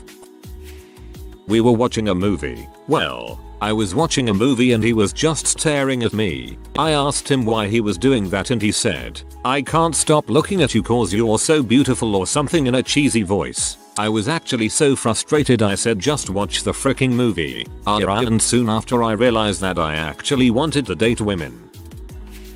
From my GF. While walking around town after dinner he grabbed my breasts and exclaimed "Booabees." We were in our mid-20s. I had known him for 3 weeks. And it was our second date. There was no third date. I was 18. He was 32. Well, he invited me to a game. A soccer game. For his kids. I knew he had kids and did not know I would meet them so soon. His wife was there. Didn't know he had a wife. Turns out they are swingers and no one told me. It felt like I was in some sort of terrible P film. Anyway, he tried to apologize and convince me that I would enjoy my time with the two of them I might have if he had told me ahead of time. They were both attractive, but I ignored all of his phone calls for the next week. Nope, did not want to be part of that mess. Lesson learned. Hello Mrihidendlatus.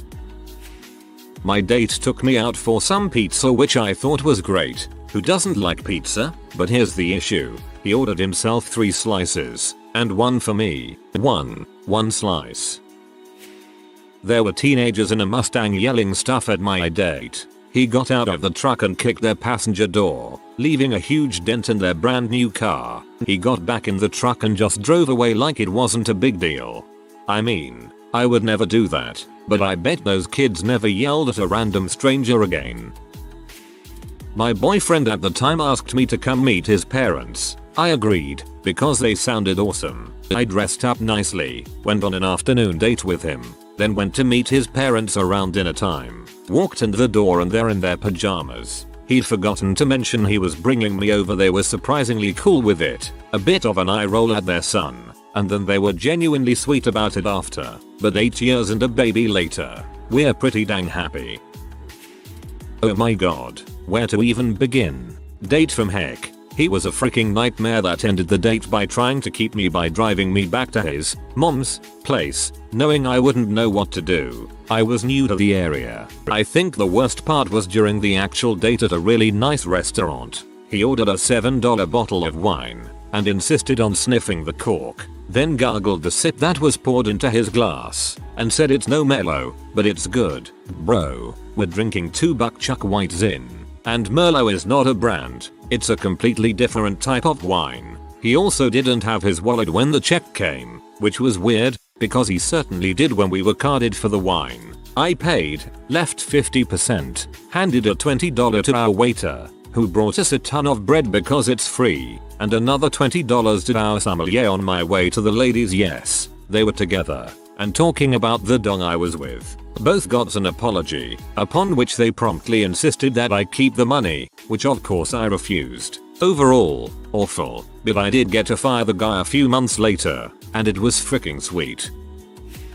Had a sort of triple date where my date took so long ordering that I had to make small talk with the waitress, twice. Then he wouldn't talk to me, but would just stare and smile at me if I asked him a question. I ended up in the bathroom crying after he told me that I was a bad dancer and walked away from me twice on the dance floor. The worst part is, B is someone that I tutor on a regular basis.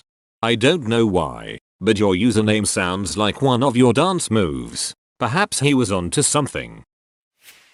This not occur to me, but to Anezka, when she is out for intimacy with Dalibor. They go to Black Lake to enjoy leisure swim and maybe later have carnal relations on top of woolen blanket. However, all joy is interrupted by a majestic creature that is Brown Bear. They begin to run, but Bear have much better kilometrage, and Dalibor in quick panic grab Anezka and push her down to fall behind so Brown Bear can feast. Instead of plan working, Brown Bear continued chase for Dalibor and catch him, but only rough him up with warning scratches and did not execute. Dalibor receive additional beating from angry townsfolk when he returned to town, and stories leak out from Anezka. He eventually have to move in order to start new life free from negative publicity by Bear incident.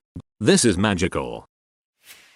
I don't know if it's embarrassing, but a guy at my college asked me to see a movie with him in our dorm, which showed movies in a little theater thing. Then intentionally took a long time eating and kept asking me questions so we could skip the start of the movie. At least, I think it was intentional. Either way, by incredible, unpredictable sheer coincidence, the only option for entertainment left us was to go back to his room and watch a movie on his computer. It worked. Smooth. A guy left me to watch soap operas in a language I didn't understand with his mother and grandmother. He also had to ask me my name when he introduced me to them. In college I went out with a guy who was a theater major. First date he makes me do the I'm hiding somewhere, find me thing in a bookshop, then ends the date a few hours later saying I have some productive things I have to do today. Made me feel kinda crappy. Went out again, we were on the subway and he decides to start singing Broadway songs on a full carriage. Not trying to get tips, which might have been worse, but just singing and making eye contact with me holding my hand. I was beyond embarrassed. Went on one date with a pathological liar. Said he turned down the Olympics for MMA because of school doesn't exist and he wasn't exactly fit, and crap like that. I ended up paying for the entire meal, and at this point I bought my own movie ticket and just tried to enjoy the movie. Can't wait to leave. He kept asking, "This means you're my girlfriend, right?" Number. If you are new to the channel, you can subscribe. I publish new videos every day. Until then, check another video.